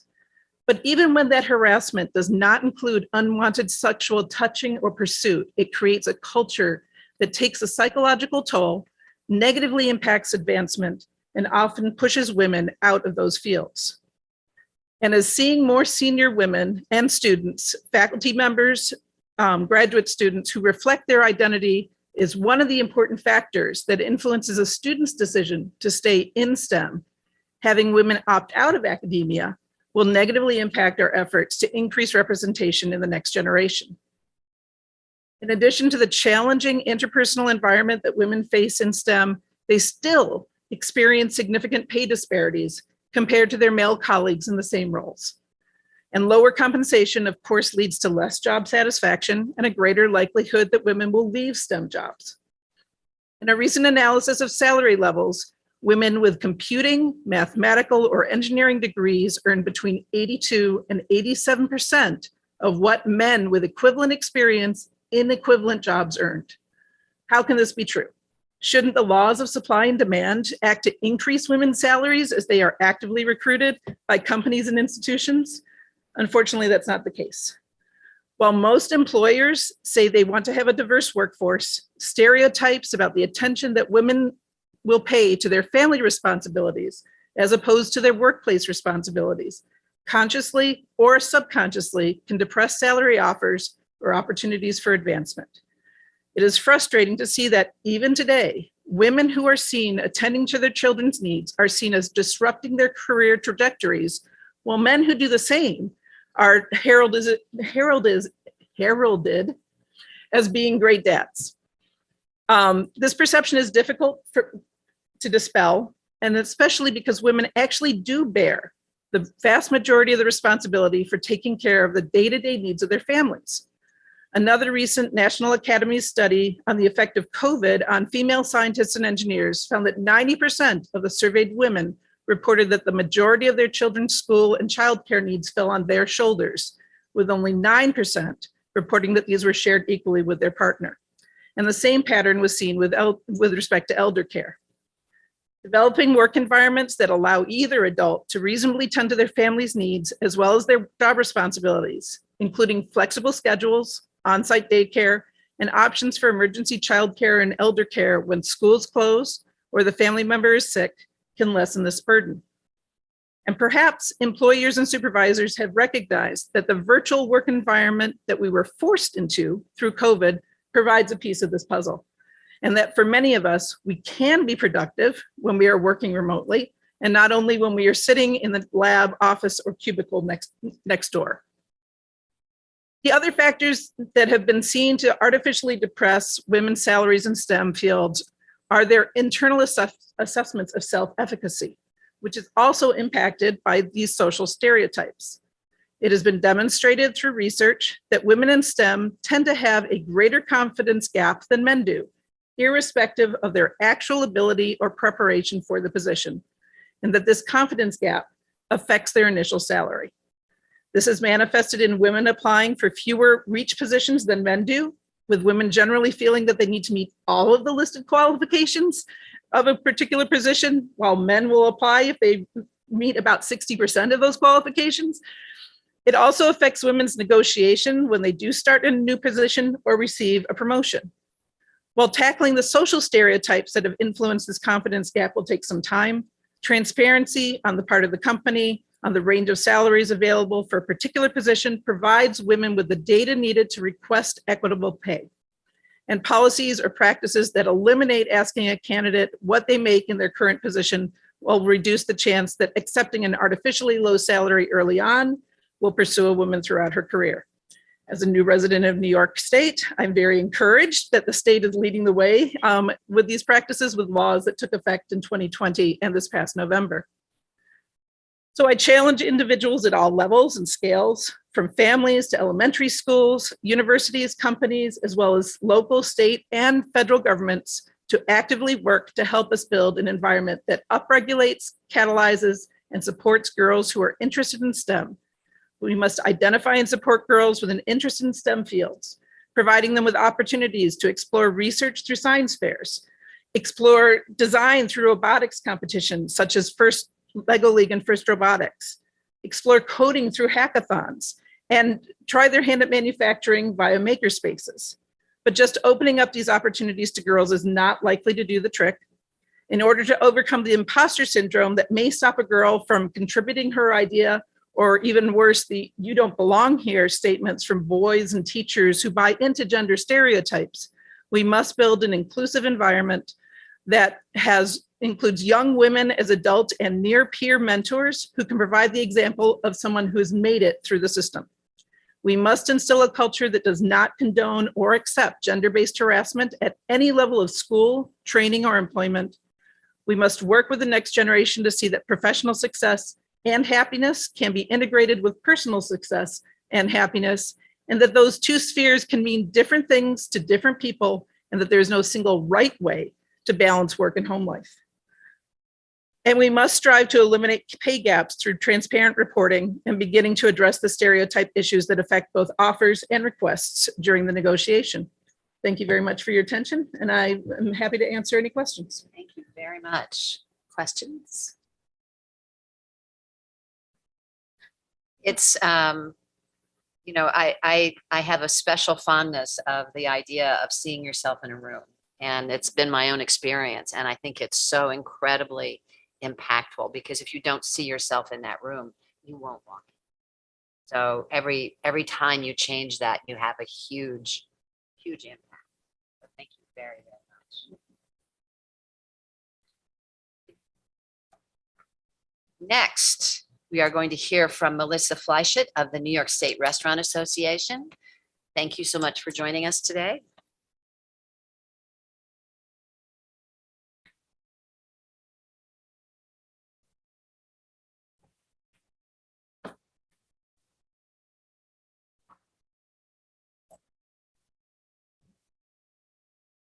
Good afternoon. I'm Melissa Fleischut. I'm President and CEO at the New York State Restaurant Association, and I appreciate having the opportunity to give the restaurant industry's perspective here today.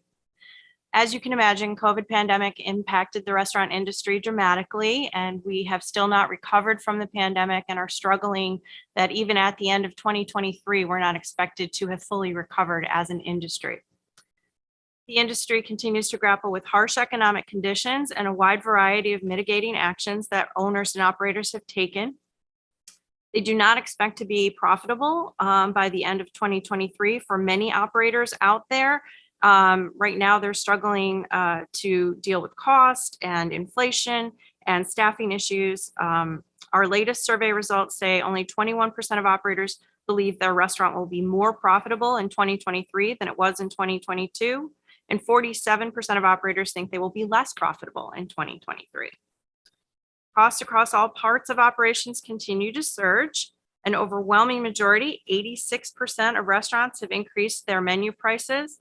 Surprisingly, they haven't increased them as much as food prices have increased. They're incredibly cost conscious because they don't want to turn consumers away. So what we found is menu prices have increased about 8%, where food costs have increased almost double that. And that's what's impacting the profitability of the restaurants. Many restaurants remain understaffed, as 59% of operators say their restaurant currently does not have enough staff to meet consumer demand. And 82% of operators report difficulty in filling open positions. Supply chain disruptions continue to loom. 94% of operators say the restaurant experienced supply delays or shortages of key food or beverage items during the past 6 months. And shortages or delays not only have impacted key food and beverage items, but also equipment and service items. A whopping 78% of operators said they experienced supply delays or shortages of equipment or service items in recent months. So to prepare for today, I tried to find us some data on the industry and what women in the industry statistics look like. Unfortunately, at the Restaurant Association here in New York, we don't have that sort of data, but we did turn to the National Restaurant Association, which had a March 2022 report that talked about nearly half of restaurant businesses are owned by women. 47% of restaurant firms are at least 50% owned by women, compared to 43% of businesses in the overall private sector. 34% of restaurant firms are majority owned by women, while 13% are equally owned by women and men. But in New York, they said 27% are majority owned by women and 37% are at least 50% owned by women. I don't know why we're lagging behind the national average, but it's something that we would look to, work with the administration on to find out what's at the root core of that and see if we couldn't improve our numbers, because we shouldn't lag behind the rest of the country on that. We also turned to the Restaurant Association at the national level for demographics by gender. And the same March 2022 report showed 54% of restaurant and food service employees are female, compared to 48% of employees in the total US employed labor force. 49% of managers and 56% of supervisors are female. And as a result, the restaurant and food service industry employs more female managers than any other sector in the economy. The majority of tip positions are held by females. Bartender positions are almost equally 50-50. And females have a lower representation in the back of the house. 1 in 5 chefs and 1 in 3 cooks are female. Now, I didn't have any state-specific data there. That again would be something we would look to, work with the administration on if we could dig into our state numbers to understand that a little better. But to me, this is culturally one of the oddest juxtapositions I have ever seen. Because if you look to who in your life has been an outstanding role model for a great cook, odds are you're going to name your mom, you're going to name your grandmother, but culturally in a fine dining restaurant, people expect it to be a male chef in a male kitchen. And I think we can all work together to change that. For state-specific data on the gender wage gap, I looked at the 2022 report from our New York State Comptroller, Tom DiNapoli, Economic and Policy Insights, Despite Progress, Pay Gap for Women Persists.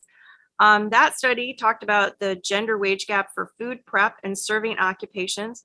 We were at 92.4%. There's still a gender wage gap there, but it's better than what we've talked about being the overall gender wage gap for all industries today. And that information seems like it is consistent with the 2018 gender wage gap the Department of Labor put together, which categorized arts, entertainment, and recreation and accommodations and food services all together as one group. And they had the second smallest wage gap according to that report. As you've heard from so many amazing people today, the pandemic did impact men and women very differently, had a huge impact on our workforce in the restaurant industry. And thousands, if not more, women have left the workforce. We believe that the hospitality industry was impacted by several factors. One that has already come up today was the option of remote work. Remote work is not something that the hospitality industry can provide to its workforce. Maybe catering sales could be done remotely, but beyond that, I can't think of a lot of positions in the hospitality industry that can be done remotely. So that's simply not an option for our people. The other issue that has been brought forward today by so many is the issue of childcare. And I want to specifically thank the women from RIT for calling out the need for childcare at different times of day.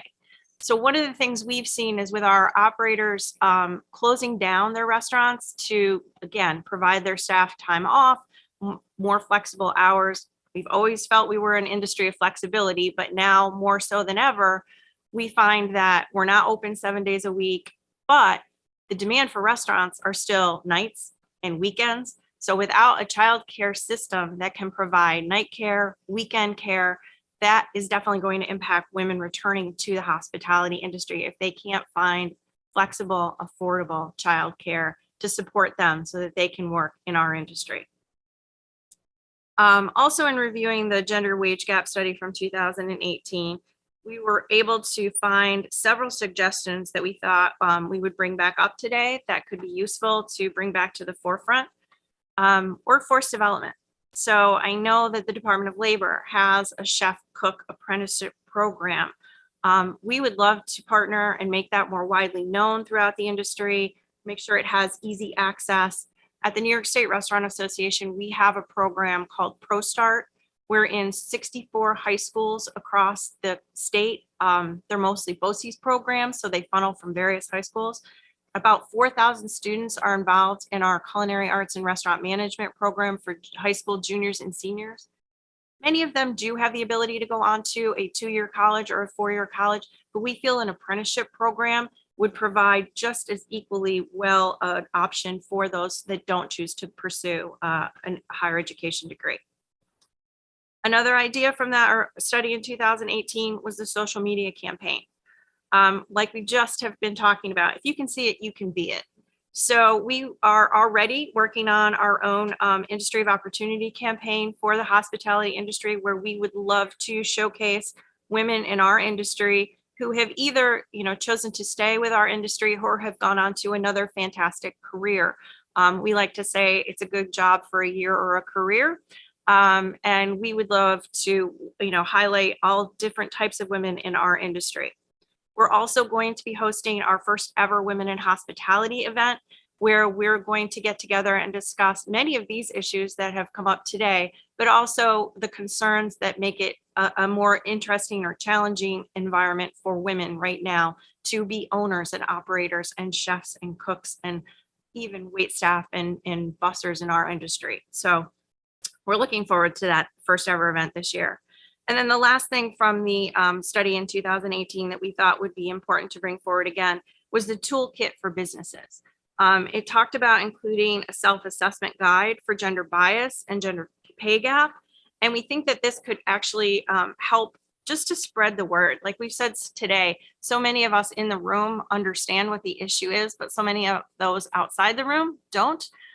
So maybe an employer toolkit where we could have this more readily become part of the discussion in the workforce and get it a little bit more front and center in the hiring process might help.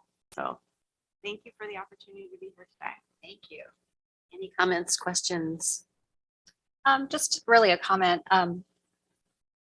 I appreciate the idea that engaging, again, on a more personal level with businesses is key. And my assumption is do you believe that the business community is ready to receive this, helpful guidance and work towards these types of solutions that, that there are implications, right? Cost-wise, I'm just curious what your perspective is. You mean cost-wise for implementing the toolkit? Just in general, just the interaction, kind of raising the stakes, right? It's something that we want to make sure that, again, this isn't just a women's issue. This is a business issue. This is going to take much more partnership and willingness to come together. So it's all of that. It's the cost. It's the, again, openness to having meaningful conversations. And I'm just curious, what do you think I think what posture is? Yeah, I think what I would say to that is that, the industry is, like I said, trying to build back and trying to come back from the COVID pandemic. And one of the things we found is that they're incredibly ready to try something new if they think it is going to bring back their workforce or help their workforce stay. So, for example, we have launched some mental health programs during the pandemic that the industry was not particularly known for prior to the pandemic, but was necessary for the entire workforce after what everyone went through. We're launching our own 401k program. So a lot of operators have turned to new benefit programs that would be important to their staff, to keep their staff that they already have or to attract new staff that they haven't seen before. So I do think that if we present it in the right way, that, addressing the issues of women, the larger issues of women in the workforce, such as childcare or, pay equity, in whatever way we want to go forward with that, I think there are ways to make them understand that this is to benefit the workforce and thereby bring in employees to the industry. That might be the right way to frame it so that they would be receptive to the idea. Thank you. I really appreciate your perspective. Sure. Thank you very much. It's great to see you.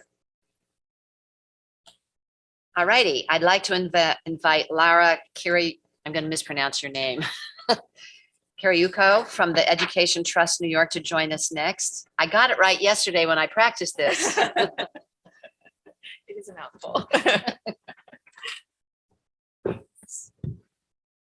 Good afternoon, everyone. Good afternoon, and thank you, Commissioner Reardon. Thank you, all of you esteemed panelists, and thank you to the DOL and Eden Foresight for the opportunity and the privilege to testify here today. My name is Lara Kiriakou, and I'm the Associate Director of Early Childhood Policy and Advocacy at the Education Trust of New York. The Education Trust New York is a statewide nonprofit organization dedicated to educational equity. We work to attain educational justice through research, policy, and advocacy that results in all students, especially those from low-income backgrounds and students of color, who are achieving high results from early childhood through college completion. The Education Trust New York coordinates the Raising New York Coalition. We are a statewide diverse coalition of parent, early childhood, education, business, and health organizations dedicated to supporting the learning potential of all children, with a particular focus on improving long-term outcomes for infants and toddlers who are from low-income households, who are children of color, and who are within underserved groups.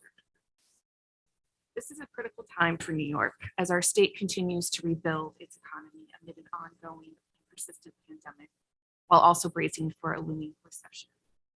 Now more than ever, it is imperative that state leaders prioritize support for families and communities who have been historically underserved. As members of this panel know all too well, the impact of the pandemic continues to be felt particularly hard by women in the workforce, especially women of color.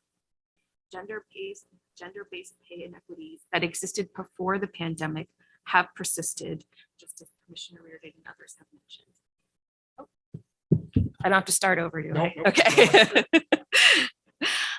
Parents, and particularly mothers in the workforce, also face the additional obstacle of accessing childcare in order to work. The Education Trust New York, in partnership with the Raising New York Coalition and Global Strategy Group, conducted a statewide poll in the fall of 2020 and found that families across all racial groups said that issues with childcare have affected their ability to attend work, school, or other commitments. A significant proportion of respondents, 41%, reported that issues with childcare affected their ability to attend work or school at least 2 or more times in the past 30 days. And these figures were even higher for Black and Latinx respondents. Our poll also found that 2 in 5 families from low-income backgrounds are unable to afford childcare. When coupled with the fact that women of color and those in low-income households are more likely to live in childcare deserts, areas where 3 or more children under 5 are waiting for 1 available slot, it becomes clear that childcare affordability and accessibility are significant barriers to financial equity for all women in the workforce. Recent efforts at the community, state, and federal levels have examined the fiscal issues related to expanding childcare access, and our state has taken some important steps to address them.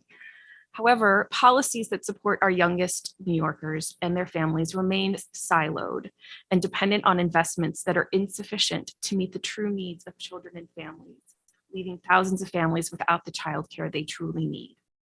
In this year's State of the State, Governor Hochul proposed several policies that would build on last year's important financial investments in the childcare system, including increases in eligibility for childcare assistance, simplifications to the childcare assistance application process, new short-term supports for the childcare workforce, and a proposed pilot partnership with businesses to expand workers' access to high-quality and affordable childcare. We respectfully offer the following additional recommendations that will help New York move toward a comprehensive, high-quality childcare system for all families. First one, and I'm so glad that I'm not the first here today to talk about this, is increasing parent accessibility to childcare programs that fit their needs, particularly with non-traditional hours. Parents who work or attend school in the evenings, overnights, and during the weekends face considerable challenges for finding reliable childcare, as many of those have said today.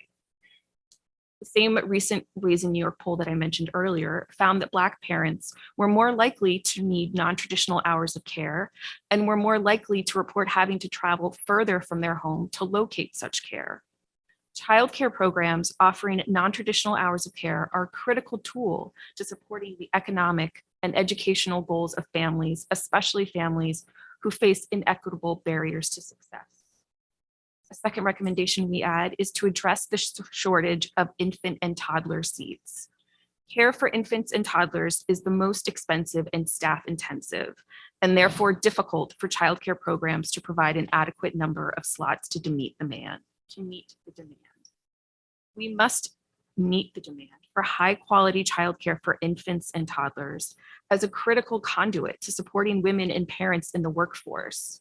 Additionally, research tells us that high quality early learning environments support healthy growth and development in the formative early years of a child's life and support the foundation of learning potential throughout their childhood and into adulthood.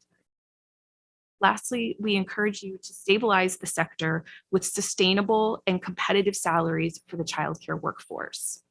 The pandemic, again, as we've all said today, has further highlighted how critical childcare is for the economic recovery and growth of our state.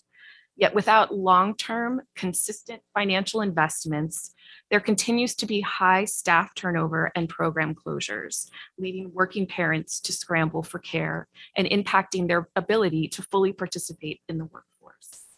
We must make long-term sustainable investments in the workforce that will provide a living wage for these critical employees.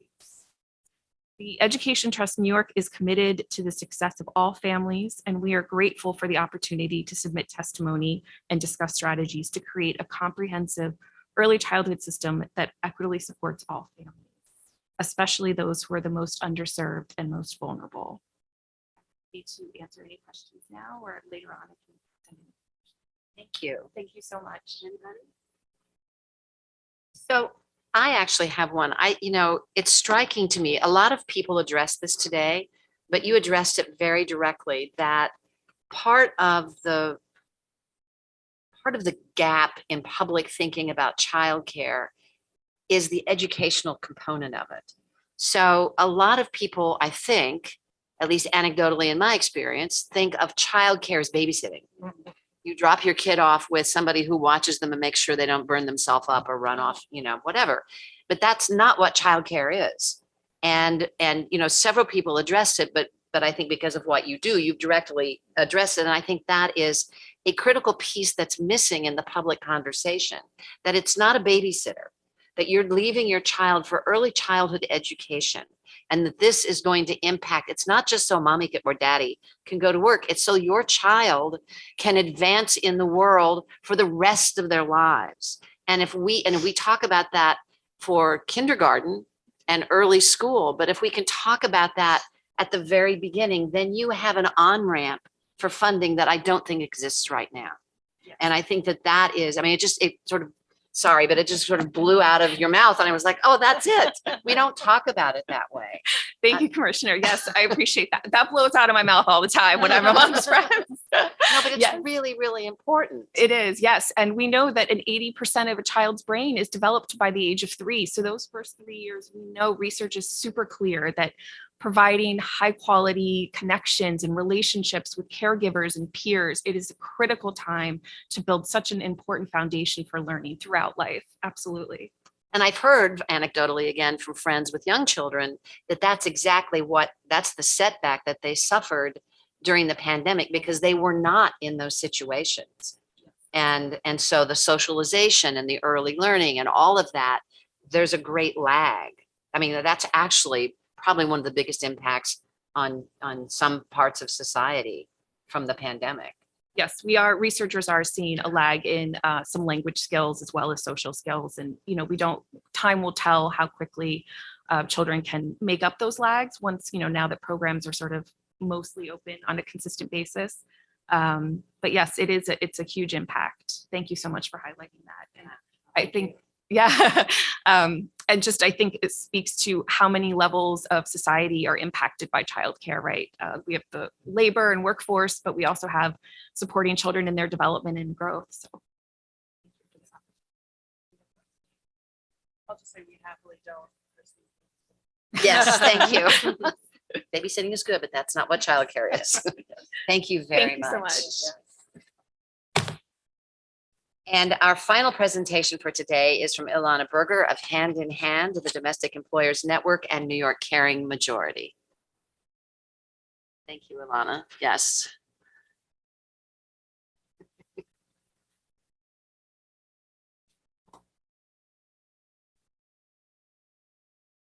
Hi there. Thank you so much for, you hear okay? Yes. Great. Thank you so much for hosting these really important hearings. I'm going to say a bunch of stuff that's already been said and then hopefully some new things. But yeah, my name is Ilana Berger. I'm the New York director of Hand in Hand, the Domestic Employers Network, which is a sister organization to the National Domestic Workers Alliance, and also co-director of New York Caring Majority, which is a coalition made up of sort of the stakeholders in the long-term care system in New York. So family caregivers, home care workers, disabled New Yorkers, and older New Yorkers. So I'm here to talk about the impact of COVID-19 on the home care workforce that in New York State is 91% women. We had like 1% off between Sherry and I and our numbers. So getting our sources from different places, but 91% women and 81% people of color, in which 57% of the workers rely on public assistance, 49% lack affordable housing. As many people here have noted, COVID was devastating for this workforce, but only because it magnified and intensified conditions that previously existed. So I do just want to give a little bit of context for this workforce, and then I'll go into the specifics around COVID. But I'm sure you're all aware that New York is in a crisis, that our population is aging very rapidly, and we don't have enough home care workers to care for the state's older adults and disabled people. So Between now and 2040, the state is projected to grow by only 3%, but the 65 plus population will grow by 25%. The number of adults over 85 is going to grow by 75%. As this population rises of older adults, so does the need for caregiving and home care. I think most of us would agree, both in common sense and polls that both SEIU and AARP have done. According to the SEIU poll, 90% of Americans would prefer to live and age in our own homes and communities, not in nursing homes. But according to a Mercer labor analysis, New York currently faces the worst home care worker shortage in the country, and it's just going to keep growing as our population ages. So PHI, which is a think tank on the home care workforce, the direct care workforce, projects that New York will have nearly 1 million job openings for home care workers over the next decade. And a survey by the Home Care Association of New York found that currently about 25% of home care consumers are not able to find home care workers. Nearly 20% of home care positions are currently unfilled. We are constantly working with members who sleep in their wheelchairs, sometimes for months and months, who aren't able to eat 3 meals a day because they can't find home care. And I will share, when we were here in Albany last year, in the budget fight, we had a lot of members with us, and we had home care workers to support our members. We paid them $22.50, which is what we're trying to win with fair pay for home care. And many of them said, this is the first time I've had 3 meals a day and slept in a bed consistently in months. So this is a crisis that already happened. The reason is the low wages in home care. And because of that, people are leaving. So at the point of the height of COVID in Long Island and Westchester, home care workers were making $14 an hour, 15 in the city. And in the 54 counties north and west of Westchester County, home care workers were making $12.50 an hour. Again, in the pandemic, $12.50 an hour for the life-saving work that they do. So lots of people have used this, and we let the spotlight that the pandemic has cast on these sort of already our long-term care system, really showing what happens when a very low-wage workforce collides with a global health emergency. So too many home care workers were forced to choose between working without protective equipment or losing their jobs, between getting paid or protecting their own families. These dilemmas fell disproportionately on the women and people of color who comprise this workforce. It did, though, at the same time show us how essential home care workers are to our society, because home care workers allowed so many of our loved ones to remain safely at home. We know, given that the over 17,000 people who died tragically and unnecessarily of COVID in nursing homes, that we really needed to keep people home, particularly in the height of the pandemic. The contradiction is, while underscoring the value of home care, the COVID-19 crisis really made existing hardships much worse, again, as people have said, during the pandemic. So home care workers were working without adequate pay, protections, healthcare, or paid time off. Remote work and social distancing are not possible in home care, so workers put themselves at risk in order to earn a paycheck. And the cost of missing work when you're in home care is very steep. Because you earn minimum wage, you really can't afford to lose a paycheck, so you have to go to work no matter what. So just a couple studies. There was a study called Home Care in the Wake of COVID-19 by the ECA group. They work with worker-owned cooperatives. So Cooperative Home Care Associates in the Bronx is the largest worker-owned co-op in the country. They're one of our members, and they were part of this study. In addition to lacking access to adequate PPE and experiencing losses in hours and income, home caregivers face a host of additional challenges, including fear of transmitting COVID-19 to their families, lack of available childcare, limited public transportation, death of clients, a lack of mental health supports. A job which was already grossly undervalued and underpaid now forces caregivers to do potentially life-threatening work with little support and little prospect for reward. A home care worker shared, "I work in home care because it's a gift from God. I have to do this job because someone needs me to care for them. But despite the crucial role we have in keeping our clients safe from coronavirus, this is the most inhumane, unsafe, and unappreciated line of work." One other quick study, Dr. Madeline Stern, who's a doctor at Cornell, she's a cardiologist who's really looked into home care because she understands the importance of home care in the healing process for her patients. She did a report in the Journal of American Medicine called Experiences of Home Health Care Workers in New York City During the Coronavirus Pandemic. It found 5 major themes emerged. Home healthcare workers were, 1, on the front lines of the COVID-19 pandemic, but felt invisible. 2, reported a heightened risk for virus transmission. 3, received varying amounts of information, supplies, and training from their agencies.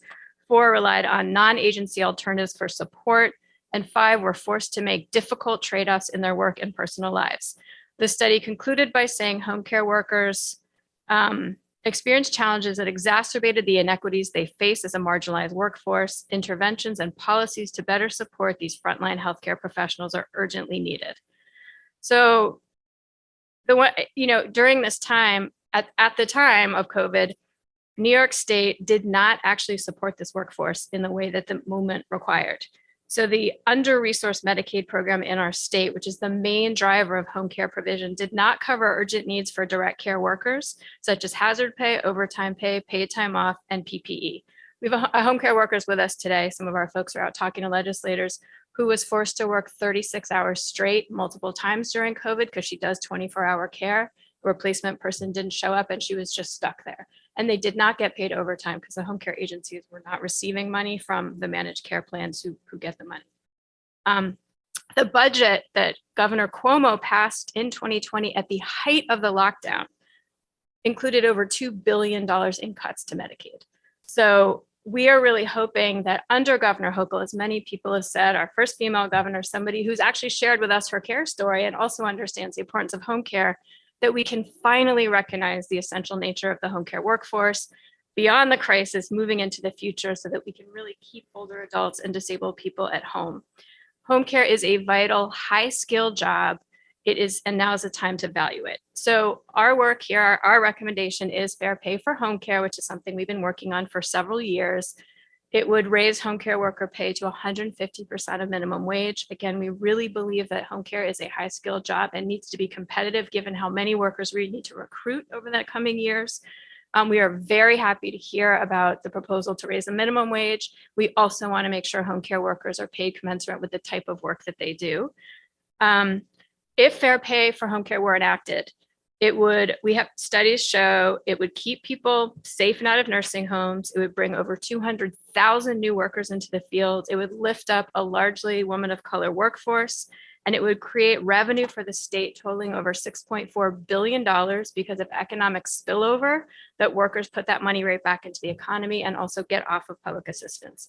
So we just want to close by saying, because of thousands of home care workers and consumers organizing over the past couple of years, we did see New York and Governor Hochul take the first steps to address this crisis in the budget last year. So that budget that passed in April 2022 created $3 an hour raises for home care workers, $2 in last October, $1 the coming October.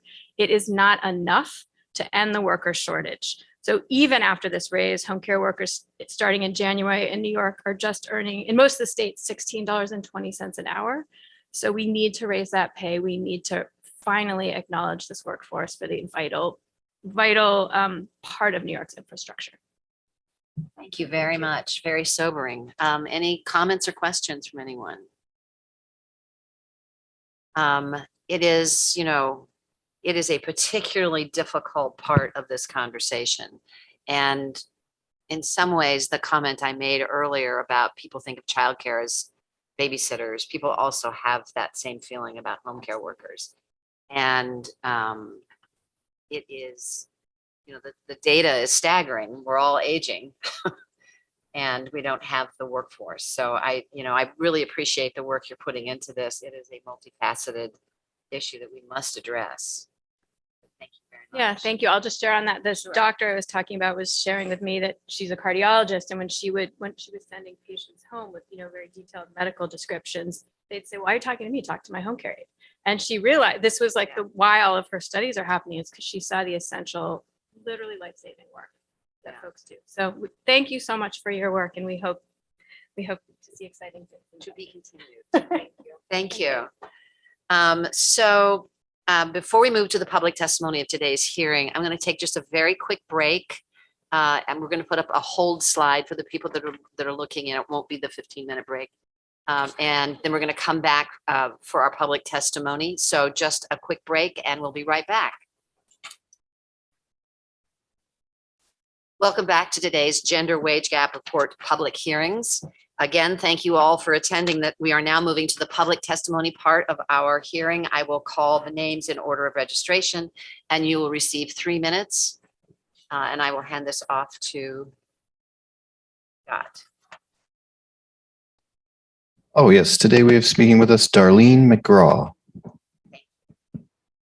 Hi, everyone. My name is Darlene McGraw. I wanted to speak. My women are still subject to sexual harassment in the workplace, and it has caused me to lose my job.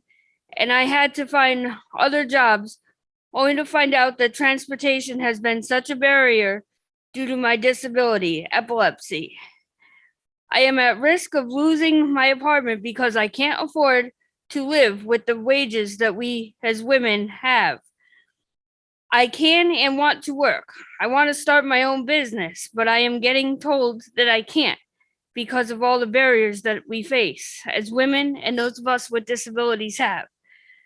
I can and will work. I am a strong woman with a different ability, not a disability.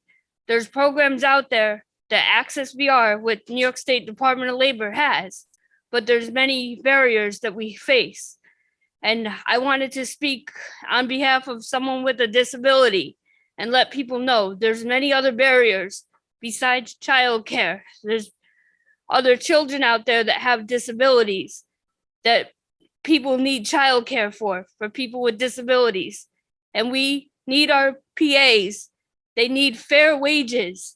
Women need fair wages. And those of us with disabilities need to get paid fair wages because I want to work, I can work, but I need to get paid a fair wage as a woman.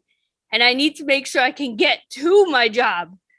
And as a person with a disability, it's not a disability, it's a different ability. Thank you so much for your time. I appreciate it. Thank you very much. And now we're going to pause because we have no more public speakers at this moment. We're going to put up the hold slide. We will wait 30 minutes to see if anybody else from the public cares to speak. So we're going to go on hold. Thank you very much. We have reached the end of today's public hearing. Before we close, I'd like to hand the microphone over to my fellow cabinet members for final comments. I'll start with Julissa. Thank you, Commissioner. We heard so much today and a lot of sobering statistics were also offered. And I want to thank everyone who participated. I think that we heard some very compelling and again, useful narratives that we can continue to move forward this work. Particularly to me, what was highlighted was the gender and racial wage gap. So we need to make sure that we are highlighting the impact, the disproportionate impact on women of color in the gender wage gap. So thank you, everyone. Thank you. Suzanne? Thank you so much, Commissioner Reardon, and all my esteemed colleagues for joining today's panel. We heard so much useful information. I would agree with Julissa. It's so important, as we've heard, childcare and other infrastructure priorities that as government we need to focus on and prioritize. And so I'm hopeful that we now have all this information. We'll go back and think through how really to help the system reduce that gender wage gap. I appreciate everyone who's given testimony here today and for sharing all of your thoughts, research, and knowledge. Thank you. Thank you to everybody who attended this event, who attended online. I appreciate the insight and the candor that we heard here today from our various presenters. I think this is a lot of information that I think in our gut we knew, we had a feeling, and it's not just the gut, right? It's the actual statistics that are brought to bear here. So there's a lot of work to do. I know it can sometimes feel overwhelming, but there are very much some actionable items that we can take. And if we just chip away at it, then eventually we'll get to a much better place. So thank you, Commissioner, and to all of my colleagues on the panel, again, to all of our speakers. Hello, thank you again to the rest of the panel and everyone who participated today. It's really interesting to hear the different perspectives from different industries and from different experiences, and sort of two things happening that the panel are recognizing. One is it's very sombering and it feels like an overwhelming problem. But number two is it feels like we can do something and take some real action. And so it's exciting to roll up our sleeves and get to work. So thank you for inviting me, Commissioner. Absolutely. So I want to thank my entire panel for joining me today, for your insights, your thoughtful questions, and for your steadfast commitment to closing the gender gap for women here in the state of New York and in fact throughout the country. I'd also like to thank all of you who joined us today, especially those who provided public testimony and their presentations. Excuse me, your input is absolutely essential and enlightening. And we're so grateful that you chose to be an active participant in this process. You are helping to make a difference for all women, not just here in New York State, but also nationally, as we have always led and will continue to lead the charge on this fight. The recording of today's hearing will be posted on the Department of Labor's website within 48 hours. And as a reminder, we are accepting written testimony, written comments related to this important topic, which can be submitted at on.ny.gov/wage gap hearings. Those written comments are due by February 15th. Please don't hesitate to send them to us. Thank you again for being part of this process. Stay tuned for the 2023 Gender Wage Gap Report, exploring the impact of COVID-19 on women in the workforce, that will be available in March. Thank you so much.